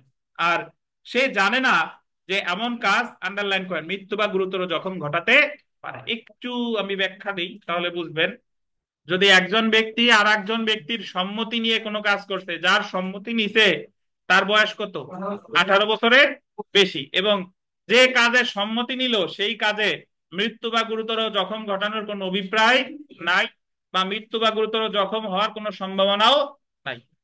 তো পরবর্তীতে সম্মতি দেওয়ার পরে যদি কোনো দুর্ঘটনা ঘটে যায়, তাহলে সেই ব্যক্তি যে সম্মতি নিল সে অব্যাহতি পাবে কত ধারায়? 87 ধারায়। ধরেন তানভীরে বললাম যে তানভীর চলেন আমরা ফুটবল খেলি, তো তানভীরের বয়স কত? 18-র বেশি। 18-র বেশি তো তানভীর। আচ্ছা, তো সাধারণত এখানে তানভীরে বললাম চলেন আমরা ফুটবল খেলি, ফুটবল খেলায় আমার ওনাকে মৃত্যু বা গুরুতর জখম করার কোনো অভিপ্রায় আমার ছিল না। আর সাধারণত ফুটবল খেলায় মৃত্যু বা গুরুতর জখম হয় না। কিন্তু খেলতে গিয়ে ধরেন ওই তানভীর দৌড়াইতে গিয়ে হঠাৎ পা মুচকে গেছে বা পা ভেঙে গেছে, বা কাদার ভিতরে আছাড় খেয়ে ওনার মেরুদণ্ডের হাড় চির ধরেছে, এরকম যদি হয়, তাহলে এই ক্ষেত্রে যদি আমাকে দায়ী করে যে আপনি সম্মতি নিয়েছিলেন এই কারণেই তো আমরা ফুটবল খেলছি, নাইলে তো আপনি সম্মতি না নিলে তো আমরা খেলতাম না, তখন আমি অব্যাহতি পাবো কত ধারায়? 87 ধারায়। আমি বলবো যে তানভীর আপনার বয়স কত? 18 বছরের বেশি, আপনি জায়গায় সম্মতি দিয়েছেন এবং এই জায়গায় কোনো কি নাই, মানে মৃত্যু বা গুরুতর জখম ঘটানোর কোনো অভিপ্রায় আমার ছিল না। বুঝতে পারছেন? তাহলে 87 ধারা মানে বয়স হতে হবে কত? 18 বছরের বেশি। তবে তানভীর আমার এই জায়গায় দায়ী করতে পারতো, বা আমি 87 ধারার সুবিধা পাবো না। কখন পাবো না?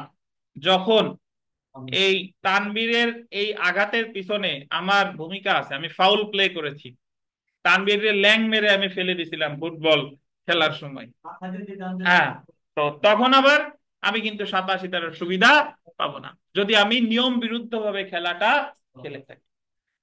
তো বইয়ের উদাহরণ আছে, আমি তো ফুটবল দিলাম, বইয়ের উদাহরণ আছে ওসি খেলার। ওসি মানে কি? তারপরে আমরা সরাসরি ওই উদাহরণটা চলে যাই, তাহলে ভালো বুঝবেন। 87 ধারার উদাহরণ এখানে আছে। এই সেলফ প্র্যাকটিসে দেখেন, সেলফ প্র্যাকটিসে 2 নাম্বার।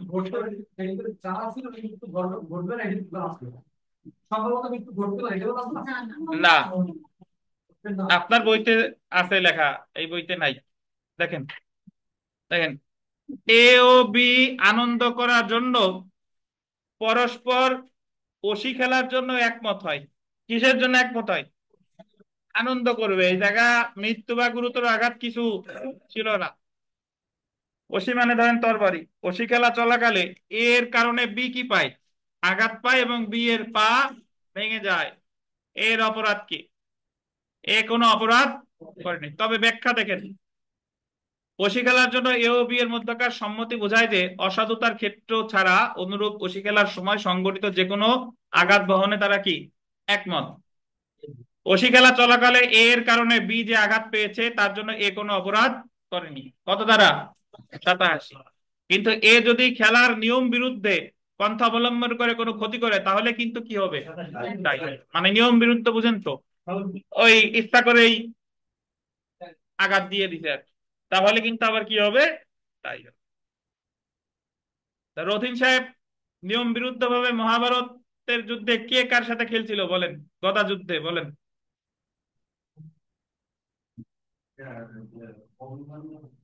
না, গদা যুদ্ধ কি হয়েছিল বলেন? সর্বশেষ যুদ্ধ কার সাথে কার হয়েছিল বলেন?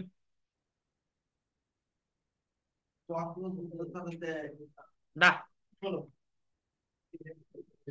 আছেন এই গণেশ বলেন।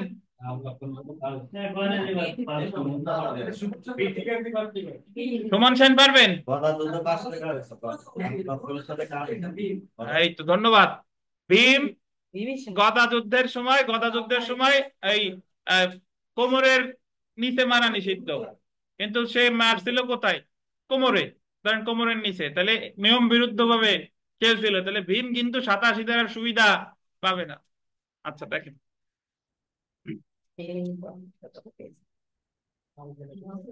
আচ্ছা, তো তাহলে আমরা 87 ধারা ইনশাল্লাহ বুঝতে পারছি।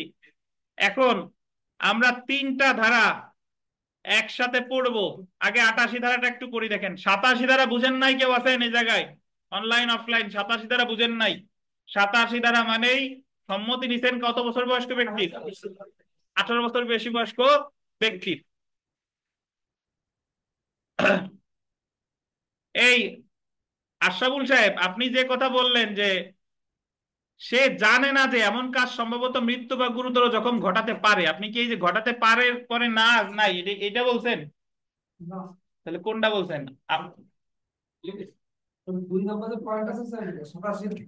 হ্যাঁ, হ্যাঁ, ওটাই তো। এই জায়গায় সে জানে না। প্রথমে যদি না থাকে, যদি এই জায়গায় না প্রথমেই না আছে, এই কারণে শেষে না দরকার নাই। বুঝতে পারছেন? আচ্ছা, আমরা 88 ধারায় আসি। 88 ধারার অধীন কোনো কিছু অপরাধ বলে গণ্য হবে না যদি অভিযুক্ত ব্যক্তি অন্য কোনো ব্যক্তির মৃত্যু ঘটানোর অভিপ্রায় ছাড়া এবং উক্ত ব্যক্তির মঙ্গলার্থে আহ সরল বিশ্বাসে তার বল দিবেন সম্মতি সহ উইথ হিজ কনসেন্ট কার্যটি সংগঠন করে। একটু আন্ডারলাইন করবেন, উক্ত ব্যক্তির মঙ্গলার্থে সরল বিশ্বাসে তার সম্মতি সহ, তার সম্মতি সহ। এই সম্মতির নিচে একটু লিখে রাখেন 12 বছরের বেশি বয়স্ক ব্যক্তি। সম্মতির নিচে কি লিখবেন? 12 বছরের বেশি বয়স্ক ব্যক্তির। অর্থাৎ সবাই অধৈর্য হয়েন না, আমি একটু বলি। 88 ধারার মূল কথা, যদি 12 বছরের বেশি বয়স্ক ব্যক্তির সম্মতি নিয়ে তার মঙ্গলার্থে সরল বিশ্বাসে কোনো কাজ করা হয়, তারপরে যদি কোনো দুর্ঘটনা ঘটে যায়, তাহলে অব্যাহতি পাবে কত ধারায়? 88 বা 88 ধারায়। কিভাবে? ধরেন নির্মল সাহেব ডাক্তারের কাছে গেছে, নির্মল সাহেবের বয়স অবশ্যই 12 বছরের বেশি। ডাক্তারের কাছে আপনারা যারা জানেন, কোনো অপারেশনের সময় ওনারা কি নাই, একটা ফর্ম আছে, সম্মতি নাই, সম্মতি। এখন নির্মল সাহেবের মনে করেন যে একটা অপারেশন হচ্ছে, সে জায়গায় ডাক্তার সাহেব, ওনার যেহেতু 12 বছরের বেশি, ওনার কি নিছে? সম্মতি নিছে যে যদি কোনো, মানে ডাক্তার সাহেব তো ডেফিনেটলি কাজটা তার মঙ্গলার্থেই করতেছে, কিন্তু তারপরেও যদি দুর্ঘটনা ঘটে যায় তাহলে ডাক্তার সাহেবকে দায়ী করা যাবে না। তাই নির্মল সাহেব সম্মতি দিছে, ডাক্তার সাহেব অপারেশন করছে। তারপরেও ধরেন দুর্ঘটনা ঘটে গেছে, তাহলে ডাক্তারের যদি কোনো অবহেলা না থাকে এবং ডাক্তার যদি সরল বিশ্বাসে মঙ্গলার্থে করে, তাহলে ডাক্তার অব্যাহতি পাবে কত দাঁড়ায়? 88 দাঁড়ায়। এই সবাই শুনেন মনোযোগ দিয়ে, তানবীর। তাহলে 88 ধারায় যার সম্মতি নিচ্ছে তার বয়স কত? 12 বছরের বেশি। বুঝছেন? আর 87 ধারায় যার সম্মতি নিছিল তার বয়স কত? 18 বছরের বেশি। কিন্তু 87 ধারায় হলো ওই মঙ্গলার্থে নাই নাই, 87 ধারায় নিছিল খেলাধুলার উদ্দেশ্যে, ঠিক আছে। আর 88 ধারায় যে সম্মতিটা নিচ্ছে সেটা কি? অবশ্যই মঙ্গলার্থে কোনো কাজ করার জন্য, ডাক্তারকে দিয়ে। মনে রাখবেন 88-র সাথে আমরা বই পড়বো, আগে আমার কথা শুনেন। 88-র সাথে মনে রাখবেন 89। কত? 89-তে ওই যে রোগী গেছে ডাক্তারের কাছে, তার বয়স 12 বছরের কম। তার বয়স কি? 12 বছরের কম। তাহলে 12 বছরের কম যদি হয় তাহলে তার সম্মতি দেওয়ার কি নাই? যোগ্যতা নাই। তাহলে তার সম্মতি দিবে কে? অভিভাবক। কারণ বাচ্চারা যদি ডাক্তারের কাছে নিয়ে যায়, মানে নিয়ে যায়, তাহলে বাচ্চার সম্মতি তো নিবে না, নিবে কার? অভিভাবকের। অথবা এমন কাউরে নিয়ে গেছে তার বয়স 12 বছরের বেশি, বাট সে পাগল বা অপ্রকৃতিস্থ, তাহলে সেই ক্ষেত্রে সম্মতি দেওয়ার মালিক কে? তার অভিভাবক। তাহলে অভিভাবকের সম্মতি নিয়ে যদি কোনো কাজ করা হয় সরল বিশ্বাসে মঙ্গলার্থে, তখন যদি কোনো দুর্ঘটনা ঘটে যায়, তাহলে ডাক্তার অব্যাহতি পাবে কত দাঁড়ায়? 89 দাঁড়ায়। আচ্ছা আমি একটু বলি দেখেন, তাহলে 88 ধারার ক্ষেত্রে সম্মতি দিচ্ছে কে? স্বয়ং ওই ব্যক্তি যার বয়স 12 বছরের বেশি, 12 বছর বা 12 বছরের বেশি। আর 89 ধারার ক্ষেত্রে সম্মতি দিচ্ছে কে? অভিভাবক। অভিভাবক কেন দিচ্ছে? কারণ ওই ব্যক্তির বয়স কত? 12 বছরের কম। আপনি ডাক্তার দিয়ে মনে রাখবেন, বুঝলেন কিনা? তাহলে 88 আর 89-এর মধ্যে পার্থক্য হলো 88-তে সম্মতি দিচ্ছে ব্যক্তি যার বয়স 12 বছরের বেশি, আর 89-তে সম্মতি দিচ্ছে কে? অভিভাবক। যার এবং ওই পেশেন্টের বয়স কত? 12 বছরের কম। এখন বলেন।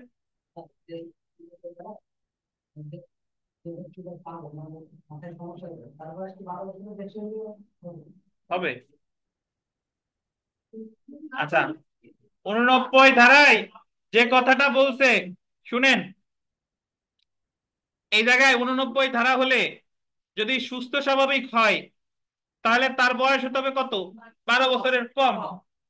আর অসুস্থ মানে মানসিক ভাবে অপ্রকৃতিস্থ, তার বয়স 12 বছরের বেশি হইলেও সম্মতি লাগবে কার? অভিভাবকের। কারণ তার তো সম্মতি দেওয়ার যোগ্যতা একটু পরেই আসতেছে যে কে কে সম্মতি দিলেও সেই সম্মতি হবে না। তার ভিতরে আছে ওই যে যার বয়স 12 বছরের কম, তারপরে যে পাগল, উন্মাদ, এই টাইপের, ঠিক আছে। তাহলে আমার বেসিক যে পার্থক্য সেইটা বুঝেন। 88 ধারায় সম্মতি দিছে পেশেন্ট, আর 89 ধারায় সম্মতি দিছে কে? তার অভিভাবক। এখন আমি একটু বলে নিই, 88 আর 89 যদিও বইতে ডাক্তারের উদাহরণ আছে, বাট অ্যাকচুয়ালি ধরে নিয়েন না যে ধারাগুলো ডাক্তারের জন্যই প্রযোজ্য, অন্যান্য ক্ষেত্রেও প্রযোজ্য হতে পারে। বাট আমরা মনে রাখবো কি দিয়ে? ডাক্তার উদাহরণ দিয়ে। তানভীর দ্রুত বলেন, এই 88 আর 89 পার্থক্য কি? দ্রুত। 88 হচ্ছে যে 12 বছরের কম, আর হচ্ছে 89 বেশি। শুনেন 88 12 বছরের বেশি। মজার বিষয় হচ্ছে কি, আমাদের এমন কিছু ঘটনা ঘটবে দেখা গেল এই যে তানভীরের পড়া জিজ্ঞেস করতেছি, তানভীর পড়া পারতেছে না। তানভীর পাশ করে গেছে, আপনারা দেখা গেলো যারা পড়া পারেন একজন পাস করেন নাই। তখন ই হবে কি, যে ওই জায়গায় তানভীর যেন কোন জায়গাতে লাইন গার্ড যেন করে আসছে। আচ্ছা তো আচ্ছা দেখেন, এটা মানে এমনি ফান করা। তাহলে 88 আর 89 আশা করি বুঝতে পারছেন। তাহলে আমরা যেটা মনে রাখবো, 88 ধারায় সম্মতি দিচ্ছে কে? স্বয়ং ওই ব্যক্তি। 89 ধারায় দিচ্ছে তার অভিভাবক। শুনেন 88 আর 89 এর উল্টা হচ্ছে 92। কত? আমরা তিনটা ধারা একসাথে মনে রাখবো, 88 89 একসাথে, আর 88 আর 89 উল্টা কোনটা? 92। 92-তে বলতেছে যে যখন আপনার ওই কোনো সম্মতি নেওয়ার সুযোগ ছিল না, তখন যদি সরল বিশ্বাস, সম্মতি নেওয়ার সুযোগ ছিল না মানে হলো পেশেন্টেরও সম্মতি নেওয়ার সুযোগ নাই, আবার ডাক্তারেরও মানে অভিভাবকেরও সম্মতি নেওয়ার সুযোগ নাই। তো ওই মুহূর্তে ডাক্তার সাহেব যদি সরল বিশ্বাসে মঙ্গলার্থে কোনো কাজ করে, তাহলে ডাক্তার সাহেব অব্যাহতি পাবে কত ধারায়? 92 ধারায়। আমি একটু বলি, দেখেন, আহ ধরেন রোগী গেছে ডাক্তারের কাছে, কোনো অভিভাবক ছিল না, রোগীর বয়স 12 বছরের বেশি, তাহলে রোগী সম্মতি দিবে কত ধারায়? 88 ধারায়। যদি কোনো দুর্ঘটনা ঘটে যায়, ডাক্তার সাহেব সরল বিশ্বাসের মঙ্গলার্থে করছে, ডাক্তার সাহেব অব্যাহতি পাবে কত ধারায়? 88 ধারায়। ধরেন যে পেশেন্ট গেছে ডাক্তারের কাছে, তার বয়স 12 বছরের কম, অথবা 12 বছরের বেশি হলেও সে উন্মাদ অথবা পাগল, তাহলে তার সম্মতি দিবে কে? তার অভিভাবক। অভিভাবক সম্মতি দিছে, কিন্তু অপারেশন করার পর ঠিকই যদি দুর্ঘটনা ঘটে যায়, তাহলে ডাক্তার অব্যাহতি পাবে কততে? 89 ধারায়, যদি ডাক্তার দেখাতে পারে তার কোনো নেগলিজেন্স ছিল না। ঠিক আছে। এখন কিছু কিছু ক্ষেত্র তৈরি হয় যখন ওই পেশেন্টেরও সম্মতি নেওয়ার সুযোগ নাই, অভিভাবকেরও সম্মতি নেওয়ার সুযোগ নাই। কিভাবে? ধরেন বিশ্ব রোডে একটা অ্যাক্সিডেন্ট হয়েছে, দুই বাসের মুখোমুখি সংঘর্ষে অ্যাক্সিডেন্ট হয়েছে। এখন হসপিটালে নিয়ে গেছে, হসপিটালে নেওয়ার পরে এমন একজন পেশেন্ট যে সে অচেতন অবস্থায় আছে, খুবই খারাপ অবস্থা। এখন এই মুহূর্তে তার অপারেশন করা দরকার। এখন পেশেন্টেরও সেন্স নাই, আবার তার অভিভাবককে এই মুহূর্তে অভিভাবকের তো পাওয়া সম্ভব না, আর অভিভাবকের খোঁজ খবর নিতে গেলে তার অপারেশন না করলে সে মারাও যেতে পারে। তখন এই মুহূর্তে সরল বিশ্বাসের মঙ্গলার্থে ডাক্তার সাহেব যদি কোনো অপারেশন করে, এ জায়গায় কারোর সম্মতি নেওয়ার সুযোগ ছিল? ছিল না, কারো সম্মতি নেওয়ার সুযোগ ছিল না। তাহলে এই ক্ষেত্রে ডাক্তার সাহেব সরল বিশ্বাসের মঙ্গলার্থে যদি কোনো কাজ করে এবং যদি কোনো দুর্ঘটনা ঘটে যায়, তাহলে ডাক্তার সাহেব অব্যাহতি পাবে কত ধারায়? 92 ধারায়। কত ধারায় বলেন? বুঝতে পারছেন? আচ্ছা আচ্ছা, এখন শুনেন, 92 ধারা আমি এগুলো বুঝালাম, তো এখন পড়লে আমরা ইজিলি বুঝবো। 92 ধারায় আরো বেশ কয়েকটা উদাহরণ আছে। উদাহরণগুলো হচ্ছে এরকম, ধরেন যে আহ আমাদের এই যে আমরা যে জায়গা পড়তেছি, এই জায়গা পড়তেছি, ধরেন এই যে তো কততলা, 5 তলা, এই জায়গায় ধরেন আগুন ধরছে, পুরো বিল্ডিং এ যদি আগুন ধরে, একজন একজন বাঁচাইতে আসছে, বাঁচাইতে আসছে, এই জায়গায় একটা শিশু আছে ধরেন। তো ওই শিশুরে বাঁচানোর জন্য নিচে কম্বল ধরে লোকজন অপেক্ষা করতেছে বা নেট ধরে অপেক্ষা করতেছে। এখন আপনি এই এখান থেকে ওই নেটে নিক্ষেপ করছেন, মানে আপনার আর কোনো অপশন আপনার হাতে ছিল না। শিশু অচেতন অবস্থায় আছে আর শিশুর অভিভাবক ওই জায়গা নাই। এখন তারে বাঁচাইতে হইলে এখান থেকে নিক্ষেপ করতে হবে নিচে ওই কম্বলের উপর যাতে পড়ে। এখন আপনি তো সরল বিশ্বাসে নিচে নিক্ষেপ করছেন, কিন্তু দেখা গেল সে কম্বলের উপর পড়ে নাই, বা পড়লেও একটু আঘাতপ্রাপ্ত হয়েছে, সেক্ষেত্রেও আপনি অব্যাহতি পাবেন কত ধারায়? 92 ধারায়। কারণ ওই সময় তো শিশুর সম্মতি নেওয়ার কি ছিল না? সুযোগ ছিল না, বা তার অভিভাবকেরও সম্মতি নেওয়ার সুযোগ ছিল না। এ হলো একটা। আর একটা হলো যে একজন লোকরে, ধরেন একটা বাঘে একটা শিশুরে বা একটা মানুষকে ধরেন বাঘে নিয়ে যাচ্ছে, মুখে কামড় দিয়ে টেনে হেঁচড়ে নিয়ে যাচ্ছে। তখন এই মুহূর্তে আপনার হাতে বন্দুক আছে, ধরেন সে শাবলক হইতে পারে, নাবালকও হইতে পারে, এটা অপ্রাসঙ্গিক। এখন তারে বাঁচানোর উদ্দেশ্যে আপনি যদি বাঘরে গুলি করেন, বাঘ তো কি অবস্থায় আছে? চলন্ত অবস্থায় আছে। আপনি জানেন যে বাঘরে যদি আমি গুলি করি তাহলে ওই লোকটার গায়েও লাগতে পারে, আবার কি বাঘের গায়েও লাগতে পারে, কিন্তু আপনার তো গুলি করতে হবে, আপনার হাতে এই মুহূর্তে কি নাই?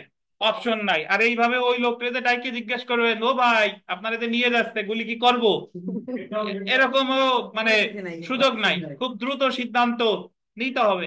তো এই মুহূর্তেও যদি গুলি করেন, ওই লোকের যদি দেখা গেল বাঘেরই অধিকাংশ লাগছে, বাট ওই লোকেরও লেগে গেছে, বা বাঘের লাগে না ওই লোকের লাগছে, তাহলে আপনি অব্যাহতি পাবেন কত দ্বারাই? এই 92 ধারায়। বুঝতে পারছেন? তাহলে 88-তে সম্মতি নেয় 12 বছরের বেশি বয়স্ক ব্যক্তির, 89-তে সম্মতি নাই কার? তার অভিভাবকের। আর টোটালি সম্মতি নেওয়ার সুযোগ ছিল না, এবং সরল বিশ্বাসের মঙ্গলার্থে করেছে কত? ধন্যবাদ। একটু পড়ি দেখেন কি হয়েছে। আচ্ছা দেখেন, 89 ধারার অধীন কোনো কিছু অপরাধ বলে গণ্য হবে না। আন্ডারলাইন করবেন, কার্যটি 12 বছরের কম বয়সের শিশু বা অপ্রকৃতস্থ ব্যক্তির মঙ্গলার্থে করা হয়। অপ্রকৃতস্থ ব্যক্তির বয়স যে কোনো কিছু হতে পারে, এবং কার্যটি কি বিশ্বাসে করেছে?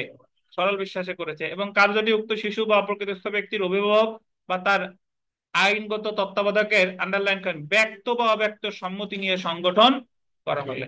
এটা ব্যক্তও হতে পারে, এটা কি অব্যক্তও হতে পারে। তো আমরা 88 আর 89 ধারার পার্থক্য যদি দেখি, 88 ধারা প্রযোজ্য হবে 12 বছর বা 12 বছর বেশি বয়সের কোনো ব্যক্তির ক্ষেত্রে, মানে সম্মতিটা দিয়েছে যে তার বয়স পুরোপুরি 12 বছর অথবা 12 বছরের বেশি। আর 89 ধারা প্রযোজ্য হবে কত? 12 বছরের কম বয়স্ক শিশুর ক্ষেত্রে, বাকি অপ্রকৃতস্থ ব্যক্তির ক্ষেত্রে। Persona unsound mind. সম্মতি দেখেন, এক্ষেত্রে ক্ষতিগ্রস্ত ব্যক্তির 88 ধারায় ক্ষতিগ্রস্ত ব্যক্তির কি সম্মতি প্রাসঙ্গিক, আর 89 ধারায় 12 বছরের কম বয়স্ক শিশু বা অপ্রকৃতস্থ ব্যক্তির অভিভাবকের সম্মতি কি প্রাসঙ্গিক। আমরা 87 আর 88 ধারার ভিতরে পার্থক্য যদি দেখি, পার্থক্য এটাই যে 87 ধারায় বয়স কত? 18 বছরের বেশি, আর 88 ধারায় কত? 12 বছর বা 12 বছরের বেশি। এবং সব শেষের পয়েন্টটা একটু ঠিক করে নিয়েন। সব শেষের পয়েন্টটা আছে যে মৃত্যু বা গুরুতর জখম। 87 ধারায় মৃত্যু বা গুরুতর জখম ঘটানোর কোনো অভিপ্রায় কি থাকে না, আর এই জায়গাও মৃত্যু ঘটানোর কোনো অভিপ্রায় থাকে না, এটুকু লিখবেন, মৃত্যু বা গুরুতর জখম ঘটানোর কোনো অভিপ্রায় থাকে না। আচ্ছা, আমরা চলে আসি তাহলে 87 পড়ছি, 88 পড়ছি, 89 পড়ছি, এর সাথে পড়ছি কত? 92। আমরা 90 ধারাটা পড়ি, বিবিআই, সব ধারাই বিবিআই, 90 ধারাটা পড়ি। দেখেন, আহ যেগুলো সম্মতি না, আন্ডারলাইন করেন, হোয়াট আর নট কনসেন্ট, মানে আপনি সম্মতি দিলেও যেগুলো প্রকৃতপক্ষে সম্মতি বলে কি হবে না, গণ্য হবে না। আন্ডারলাইন করবেন, ক্ষতির ভয়ে প্রদত্ত সম্মতি, consent given under a fear of injury. আমি যদি তানভীরের সম্মতি নেই যে তানভীর আমার সাথে যদি ফুটবল না খেলেন তাহলে হাড্ডি গুড্ডি সব ভেঙে ফেলবো, কিন্তু খেলা লাগবে, এবং তানভীর সম্মতি দিছে, তাহলে কি আমি 87 ধারা সুবিধা পাবো? পাবো না, কারণ তার সম্মতিটা আমি আদায় করছি কেমনে? ভয় দেখাইয়া। ঠিক আছে, তারপরে দেখেন, বিষয়ের ভুল বর্ণনার কারণে প্রদত্ত সম্মতি, consent given under misconception of fact. যখন কোনো সম্মতি আদায় করা হয় বিষয়ের ভুল বর্ণনা দিয়ে, বইয়ের উদাহরণ আছে একটু করে পড়বো, যে সাপুরিয়া সাপের খেলা দেখাচ্ছে, এমন সময় একজন যে খেলা দেখতে চায় তারে বলতে চায় যে আপনি যদি আমার সাপের কামড় খান তাহলে সাপের বিষ তোলার ক্ষমতা আমার আছে। তো সে তো ওই কথা শুনে সাপের কামড় কি খাইছে, খাবার পরে এখন সে আর বিষ তুলতে পারে নাই। তো এখন সাপুরিয়ার বিরুদ্ধে মামলা হয়েছে, সাপুরিয়ার বিরুদ্ধে খুনের মামলা হয়েছে, সাপুরিয়া বলতেছে যে আমার এই জায়গায় কোনো দোষ নাই, অমুক তো সম্মতি এই সাপের কামড় খাইছে, বাট সম্মতি যদিও সে দিছে, বাট কামড়টা কেমনে খাইছে, সম্মতি তো তুমি আদায় করছিলা কিভাবে? ভুল বর্ণনা দিয়ে যে সাপের বিষ তুমি তুলতে পারো। তো এটা কি হবে না? আমি যদি আপনাদের বলি যে আমার কাছে পড়বেন, 20,000 টাকা করে দিবেন, 400 প্রশ্ন দিব, এমসিকিউ পরীক্ষাতে কি হুবহু বাজিয়ে যাবে, এবং আপনারা সবাই কি সম্মতি দিছেন, পরবর্তীতে দেখা গেল যারা যারা পাশ করেন নাই বা কেউ পাশ না করলেও এখন যদি বলেন তারা আমার বিরুদ্ধে মামলা করছেন, কারণ আমি যদি বলি যে উন্নত সবাই সম্মতি দিছিল, সম্মতি দিয়েই আমার কাছে পড়ছে, বলেন তো আমি অব্যাহতি পাবো কিনা? কারণ আমি আপনাদের সম্মতি আদায় করছিলাম কিভাবে? ভুল বর্ণনা দিয়ে। জি, আচ্ছা, তারপরে দেখেন, অপ্রকৃতিস্থ ব্যক্তি কর্তৃক প্রদত্ত সম্মতি, consent given by an insane person. আপনি এমন কোন ব্যক্তির সম্মতি আদায় করেছেন যে হচ্ছে কি পাগল বা অপ্রকৃতস্থ। 4 নম্বরে দেখেন, মাতাল ব্যক্তি কর্তৃক প্রদত্ত সম্মতি।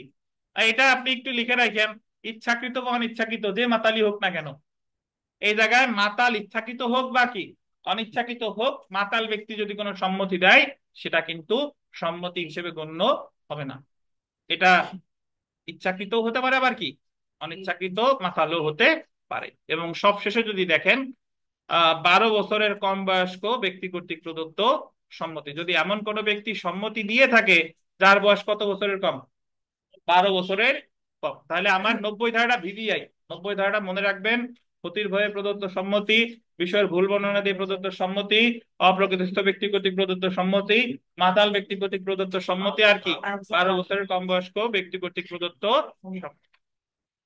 বুঝেছেন? আচ্ছা, এখন আমরা এখানে একটু সেলফ প্র্যাকটিসের প্রশ্নে চলে আসি। দেখেন 5 নাম্বার প্রশ্নটা দেখেন, সার্জন ক জানতো যে খকে অপারেশন করলে ক্ষয়ের মৃত্যু হতে পারে, কিন্তু ক্ষয়ের মঙ্গলের জন্য সরল বিশ্বাসে ক অপারেশনটি করে, খ মারা যায়, সরল বিশ্বাসে করছে, কিন্তু ক্ষয়ের মঙ্গলের জন্য, এখানে একটু লিখে রাখেন তার সম্মতি সহ, ক্ষয় পাইছেন সবাই, ক্ষয়ের মঙ্গলের জন্য তার সম্মতি সহ, হ্যাঁ সম্মতি ক্রমে, আমাদের এই প্রশ্নে নাই।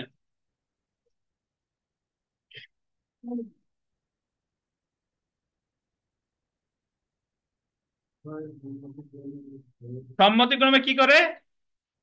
অপারেশন করে। এবং মানে ওই জায়গায় সে পেশেন্ট সম্মতি দিছিল এবং তার বয়স 18 বছরের বেশি, তাইলে ডাক্তারের কোনো অপরাধ হয়েছে? পারি নাই। আচ্ছা, এটা একটু দেখেন। নিম্নলিখিত কোন নীতির কারণে দণ্ডবিধির অধীন সম্মতি অনুযায়ী সংগঠিত কোনো কার্য অপরাধ না? ভলেন্টি নন ফিট ইনজুরিয়া, এটা আন্ডারলাইন করেন। ভলেন্টি নন ফিট ইনজুরিয়া মানে হলো যে সম্মতি দেয় সে ক্ষতিগ্রস্ত হয় না। বলেন তো, ভলেন্টি নন ফিট ইনজুরিয়া, যে সম্মতি দেয় সে ক্ষতিগ্রস্ত হয় না, এই নীতিটা প্রতিফলিত হয়েছে কত ধারায়? 87, 88, 89। কত? 87, 88, 89। যে সম্মতি দেয় সে সে সে- সে ক্ষতিগ্রস্ত হয় না, কত কত দ্বারা? 87, 88, 89। পরীক্ষায় যদি এই ধরনের প্রশ্ন আসে যে ভলেন্টি নন ফিট ইনজুরিয়া বা যে সম্মতি দেয় সে ক্ষতিগ্রস্ত হয় না, এই নীতিটি দণ্ডবিধির কত ধারায় প্রতিফলিত হয়েছে? 87, 88 আর কত? 89। যদি বলে যে সম্মতি দেয় সেই ক্ষতিগ্রস্ত হয় বা ভলেন্টি নন ফিট ইনজুরিয়া, এর ব্যতিক্রম কোন ধারা? 90 ধারা। কত ধারা? 90 ধারা। 92-তে তো সম্মতির কোনো নাম নিশানা নাই। কিন্তু সম্মতি দিলেও ক্ষতিগ্রস্ত হবে, কত? ব্যতিক্রম কোনটা? 90 ধারা। আচ্ছা, তাহলে পরীক্ষা যদি বলে, পরীক্ষা যদি প্রশ্ন আসে ভলেন্টি নন ফিট ইনজুরিয়া নীতিটি প্রতিফলিত হয়েছে কত কত ধারায়? 87, 88, 89। কারণ এই জায়গায় তো সম্মতি দিচ্ছে না সবাই। আর যে জায়গায় সম্মতি দিলেও ক্ষতিগ্রস্ত হইতে পারে, অর্থাৎ যে সম্মতির কোনো দাম নাই, কত ধারায়? 90 ধারায়। তো যদি বলে যে ভলেন্টি নন ফিট ইনজুরিয়া, এই নীতিটির ব্যতিক্রম কত ধারায় আলোচনা করছে? 90 ধারা। বলবেন যে জীবনও পড়াই নেই স্যার, কিন্তু সবই পড়ানো, পড়ানোর বাইরে কিছু নাই। আচ্ছা, 8 নম্বর প্রশ্নটা একটু দেখেন। এই যে দেখেন যে টলিন তার ছেলের মঙ্গলের জন্য একজন সার্জনকে দিয়ে অপারেশন করাতে চাই। যে তার ছেলে যেহেতু, তার মানে টলিন একজন কি? অভিভাবক। সার্জন শিশুটির পিতার নিকট থেকে অনুমতি নিয়ে অপারেশন করে, শিশুটি মারা যায়। সার্জনের অপরাধ কি বলেন? কোনো অপরাধ হয় নাই যদি সার্জন দেখাইতে পারে তার কোনো কি ছিল না, নেগলিজেন্স ছিল না, এবং সে মঙ্গলার্থে কাজটা করেছে। কত ধারা? 89 ধারা। আচ্ছা, 11 নম্বর প্রশ্নে চলে আসেন। 11, 11। আহ এক্স একজন সাপুড়ে। সে দাবি করে যে সাপের কামড় দিলে সে বিষ নামাতে পারে, এবং একজন দর্শক ওয়াইকে তার কাছে থাকা সাপের কামড় কি খেতে বলে, এবং সে বিষ নামিয়ে তা প্রমাণ করবে। ওয়াই রাজি হয়। এর মতো বোকা দর্শক আর আছে? ওয়াই রাজি হয় এবং সাপের কামড়ে সে মারা যায়। এই ক্ষেত্রে এক্স অপরাধ করেছে যেহেতু সে ভুল ধারণা দিয়ে সম্মতি আদায় করেছে। কত দ্বারা? 90 ধারা। গুরুত্বপূর্ণ। আমরা এখনো 5 মিনিট আছে, একটু 92 ধারাটা পড়ে ফেলি। দেখেন ধারা 92। এখানে বলেছে যে দণ্ডবিধির 88 এবং 89, 92 এবং 93 ধারায় সরল বিশ্বাস নিয়ে সম্পাদিত কাজ সম্পর্কে আলোচনা করছে। যাই হোক, আমরা জানি 88 আর 89 উল্টা কোনটা? 92। এই যে দেখেন 92 ধারা গোল দিবেন সম্মতি ব্যতীত, সম্মতি ব্যতীত কোনো ব্যক্তির মঙ্গলার্থে সরল বিশ্বাসে কৃত কার্য। কি কি দেখেন? 88, 89 এবং 92 ধারার মধ্যে পার্থক্য হলো 88 এবং 89 ধারায় গোল দিবেন সম্মতি সহ সরল বিশ্বাসে অপরের মঙ্গলার্থে সম্পাদিত কার্য কার্য অপরাধ না। 88 আর 89 ধারায় কি নেওয়া হয়? সম্মতি নেওয়া হয়। 88-তে নেওয়া হয় ওই ব্যক্তির, আর 88, 89 ধারা নেওয়া হয় ব্যক্তির কি? অভিভাবকের। কিন্তু 92 ধারায় গোল দিবেন সম্মতি ছাড়া সরল বিশ্বাসী in good faith without consent অপরের মঙ্গলার্থে সম্পাদিত কোনো কার্য অপরাধ হিসেবে গণ্য হবে না। অলরেডি বলছি কি আপনাদের। তো দেখেন এখানে বেশ কয়েকটা কথা আছে যে কার্যটি কোনো ব্যক্তির মঙ্গলার্থে করা হয়েছে। কি অর্থে? মঙ্গলার্থে। এটা অবশ্যই কি সরল বিশ্বাসের সংগঠন করা হয়েছে। কার্যটি এমন প্রেক্ষাপটে করা হয়েছে যে যে ব্যক্তির মঙ্গলার্থে কার্যটি করা হয়েছে তার সম্মতি নেওয়া কি ছিল? অসম্ভব ছিল। যেমন দেখেন, একজন ব্যক্তি হঠাৎ দুর্ঘটনার সম্মুখীন হলো এবং তার মাথায় ক্ষত হলো। এই ক্ষেত্রে উক্ত ব্যক্তির সম্মতি নিয়ে চিকিৎসা শুরু করা সম্ভব নাও হতে পারে, এবং এই ক্ষেত্রে ডাক্তার যদি সরল বিশ্বাসে উক্ত ব্যক্তির মঙ্গলার্থে কি করে তার চিকিৎসা করে, উক্ত ব্যক্তি মারা গেলে সেটা অপরাধ হিসেবে গণ্য হবে না। বাট ডাক্তারকে অবশ্যই দেখাতে হবে কি তার সরল বিশ্বাস ছিল এবং ডাক্তার মঙ্গলার্থে কাজটা করেছিল এবং তাদের সম্মতি নেওয়ার কোনো কি ছিল না, সুযোগ ছিল না। তো আমি এছাড়াও বেশ কতগুলো উদাহরণ বলছি, উদাহরণগুলো আমরা একটু পরে আসতেছি। 93 ধারাটা একটু দেখে ফেলি। দেখেন 93 ধারাটার সাথে সাথেই আছে সরল বিশ্বাসে কৃতকার্য, communication made in good faith, communication made in good faith. আমি যদি তানভীরকে বলি যে তানভীর আপনার পড়ালেখার যে অবস্থা, এই পড়ালেখা দিয়ে তো উকিল হওয়া সম্ভব না, এখন ওই কথা শুনে উনি মনে করেন যে জায়গা মাথা ঘুরে পড়ে গিয়ে মাথা ফেটে গেছে। তো পরবর্তীতে উনি উনি আমার বিরুদ্ধে মামলা করে যে উনি আমারে এমন ভাবে কথা বলছে যে আমি এই আঘাতটা পাইছি।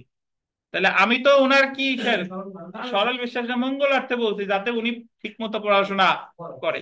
তাহলে এইভাবে বইয়ের উদাহরণ আছে এরকম, ডাক্তার সরল বিশ্বাসে বলছে যে আপনি আর বাঁচবেন না।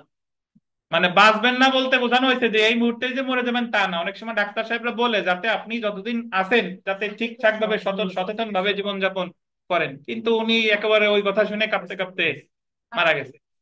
তো এই ক্ষেত্রে ডাক্তার সাহেব যদি প্রমাণ করতে পারে যে তিনি কাজটা করেছেন কি সরল বিশ্বাসে জানাইছেন, communication made in good faith is not an offence, তো ডাক্তার সাহেব অব্যাহতি পাবে কত ধারায়? 93 ধারায়। এই যে দেখেন দণ্ডবিধির 93 ধারা অনুযায়ী যদি কোনো ব্যক্তির মঙ্গলের জন্য কোনো সংবাদ প্রেরিত হয়, কিসের জন্য? মঙ্গলের জন্য, তাহলে যে ব্যক্তির নিকট উক্ত সংবাদ প্রেরিত হয় সে ব্যক্তির কোনো ক্ষতি সাধন হলে কাজটি যেহেতু সরল বিশ্বাসে সংগঠিত হয়েছে তাই সেটা কোনো কি হবে না? অপরাধ হবে না। এখন আপনি যদি বলেন যে 92 ধারার সাথে 93 ধারার পার্থক্য কি? অনেক পার্থক্য। 92 ধারায় সম্মতি নেওয়ার কোনো সুযোগই ছিল না, আর 93 ধারা হলো ওই ব্যক্তি ঠিকঠাক আছে, তারে যেয়ে জাস্ট একটা কথা বলছে, বলার সাথে সাথে সে ফিট হয়ে গেছে। তাহলে যে বলছে সে যদি সরল বিশ্বাসে বলে থাকে তাহলে তার কোনো অপরাধ হয় নাই, সে অব্যাহতি পাবে কত ধারায়? 93 ধারায়। ধন্যবাদ। আমরা একটু, আচ্ছা 91 বলবো, সমস্যা নাই। আগে এখানে একটা প্রশ্ন পড়ি, দেখেন একজন শল্য চিকিৎসক সরল বিশ্বাসে একজন রোগীকে বলে আপনি আর বাঁচবেন না, এতে উক্ত রোগী মানসিক আঘাত পেয়ে কি মারা যায়। এক্ষেত্রে শল্য চিকিৎসক নিম্নের কোন ধারার অপরাধ করেছে বলে? কোনো অপরাধ করে নাই, কারণ এই জায়গা প্রথমে বলা আছে শল্য চিকিৎসক সরল বিশ্বাসে, কি বিশ্বাসে? সরল। কিন্তু শল্য চিকিৎসকের যদি ইচ্ছা থাকে যে ইচ্ছা করে খুসাইছে মরিস তো মর, তাইলে আবার উনি কি করছে? অপরাধ করেছে। বলেন বলেন। একজন স্ট্রোক করে মারা গেল, দায়টা ওনার উপর দিল, এখন যার উপর অভিযুক্ত আসলো উনি জানা অব্যাহত পাবে কথা কিন্তু সরকারের বিরুদ্ধে স্ট্রোক করলেন। এখন তর্কাতর্কিটা কোন পর্যায়ের সেটা আরো বেশ কিছু বিষয় আপনার প্রশ্নের আরো 2 দিন, প্রশ্নের উত্তর আরো 2 দিন পরে দেবো যখন আমরা নিন্দনীয় হত্যা কোনটা করবো। আপাতত ধৈর্য ধরে থাকে, ঠিক আছে? আচ্ছা, তো আমরা প্রায় শেষের, আজকের লেকচার প্রায় শেষের দিকে আরেকটু পড়বো। দেখেন ক তার ঘোড়া থেকে পড়ে যায় এবং অজ্ঞান হয়ে পড়ে, 4 জন ক দেখতে পায় যে, তানভীর দেখেন বইয়ের দিকে তাকান, ক এর মাথার খুলি ছিদ্র করা প্রয়োজন। ক পকে হত্যা করার উদ্দেশ্য ছাড়া সরল বিশ্বাসে প এর মঙ্গলের জন্য জ্ঞান ফেরার পূর্বে প এর মাথায় ছিদ্র করে। প এর সম্মতি নেওয়ার কোনো সুযোগ ছিল না, তার অভিভাবকের সম্মতি নেওয়ার কোনো সুযোগ ছিল না। এক্ষেত্রে ক 4 জন কি করে নাই? কোনো অপরাধ করে নাই, অব্যাহতি পাবে কত ধারায়? 92 ধারায়। 4 নাম্বার প্রশ্নটা দেখেন, 4 নাম্বার, পলাশ এবং শিশু ফখরুল একটি জ্বলন্ত ঘরে আছে, নিচে লোকজন একটি কম্বল ধরে রেখেছে। পলাশ শিশুটিকে গৃহচূড়া থেকে নিক্ষেপ করে। পলাশ জানতো যে উক্ত পতন শিশুটির মৃত্যু ঘটাতে পারে, কিন্তু নিক্ষেপ করাও দরকার, না হলে বাঁচানোর আর কোনো পন্থা নাই। পলাশ শিশুটিকে নিক্ষেপ করলে শিশুটি মারা যায়, ধরেন ওই কম্বলের উপর পড়ে নাই। তাহলে পলাশ দণ্ডবিধির কোন ধারায় অপরাধ করেনি, সে অব্যাহতি পাবে কত ধারায়? 92, সেকশন 92। 5 নাম্বার প্রশ্নটা দেখেন, দণ্ডবিধির ড্যাশ ধারা অনুযায়ী সরল বিশ্বাসে কৃত যোগাযোগ অপরাধ বলে গণ্য হবে না, কত ধারা? 93। আচ্ছা এখানে 94, 95 আগামী দিন পড়বো। 91 ধারাটা একটু লিখে রাখেন। ধারা লেখেন যে যে যে কাজ শুরু থেকেই অপরাধ, সম্মতি কখনো উক্ত কাজকে বৈধতা দিতে পারে না। একটু লিখে রাখেন যে যে কাজ শুরু থেকে, যার লেখা আছে লেখার প্রয়োজন নাই, যার নতুন বই আছে লেখার প্রয়োজন নাই, বাট একটু লিখে রাখেন, যার লেখা নাই সে লেখেন যে যে কাজ, হ্যাঁ ধারা 91 দিয়ে লেখেন, যে কাজ শুরু থেকেই অপরাধ যে কাজ শুরু থেকেই অপরাধ সম্মতি দিয়ে সম্মতি দিয়ে উক্ত কাজকে বৈধ করা যায় না। যে কাজ শুরু থেকেই অপরাধ সম্মতি দিয়ে উক্ত কাজকে কি দেওয়া যায় না, বৈধ করা যায় না। লিখেছেন? এটার অর্থ হলো যে যেমন দিয়ে লেখেন, যেমন গর্ভপাত বা মিসক্যারিজ, যেমন গর্ভপাত বা মিসক্যারিজ,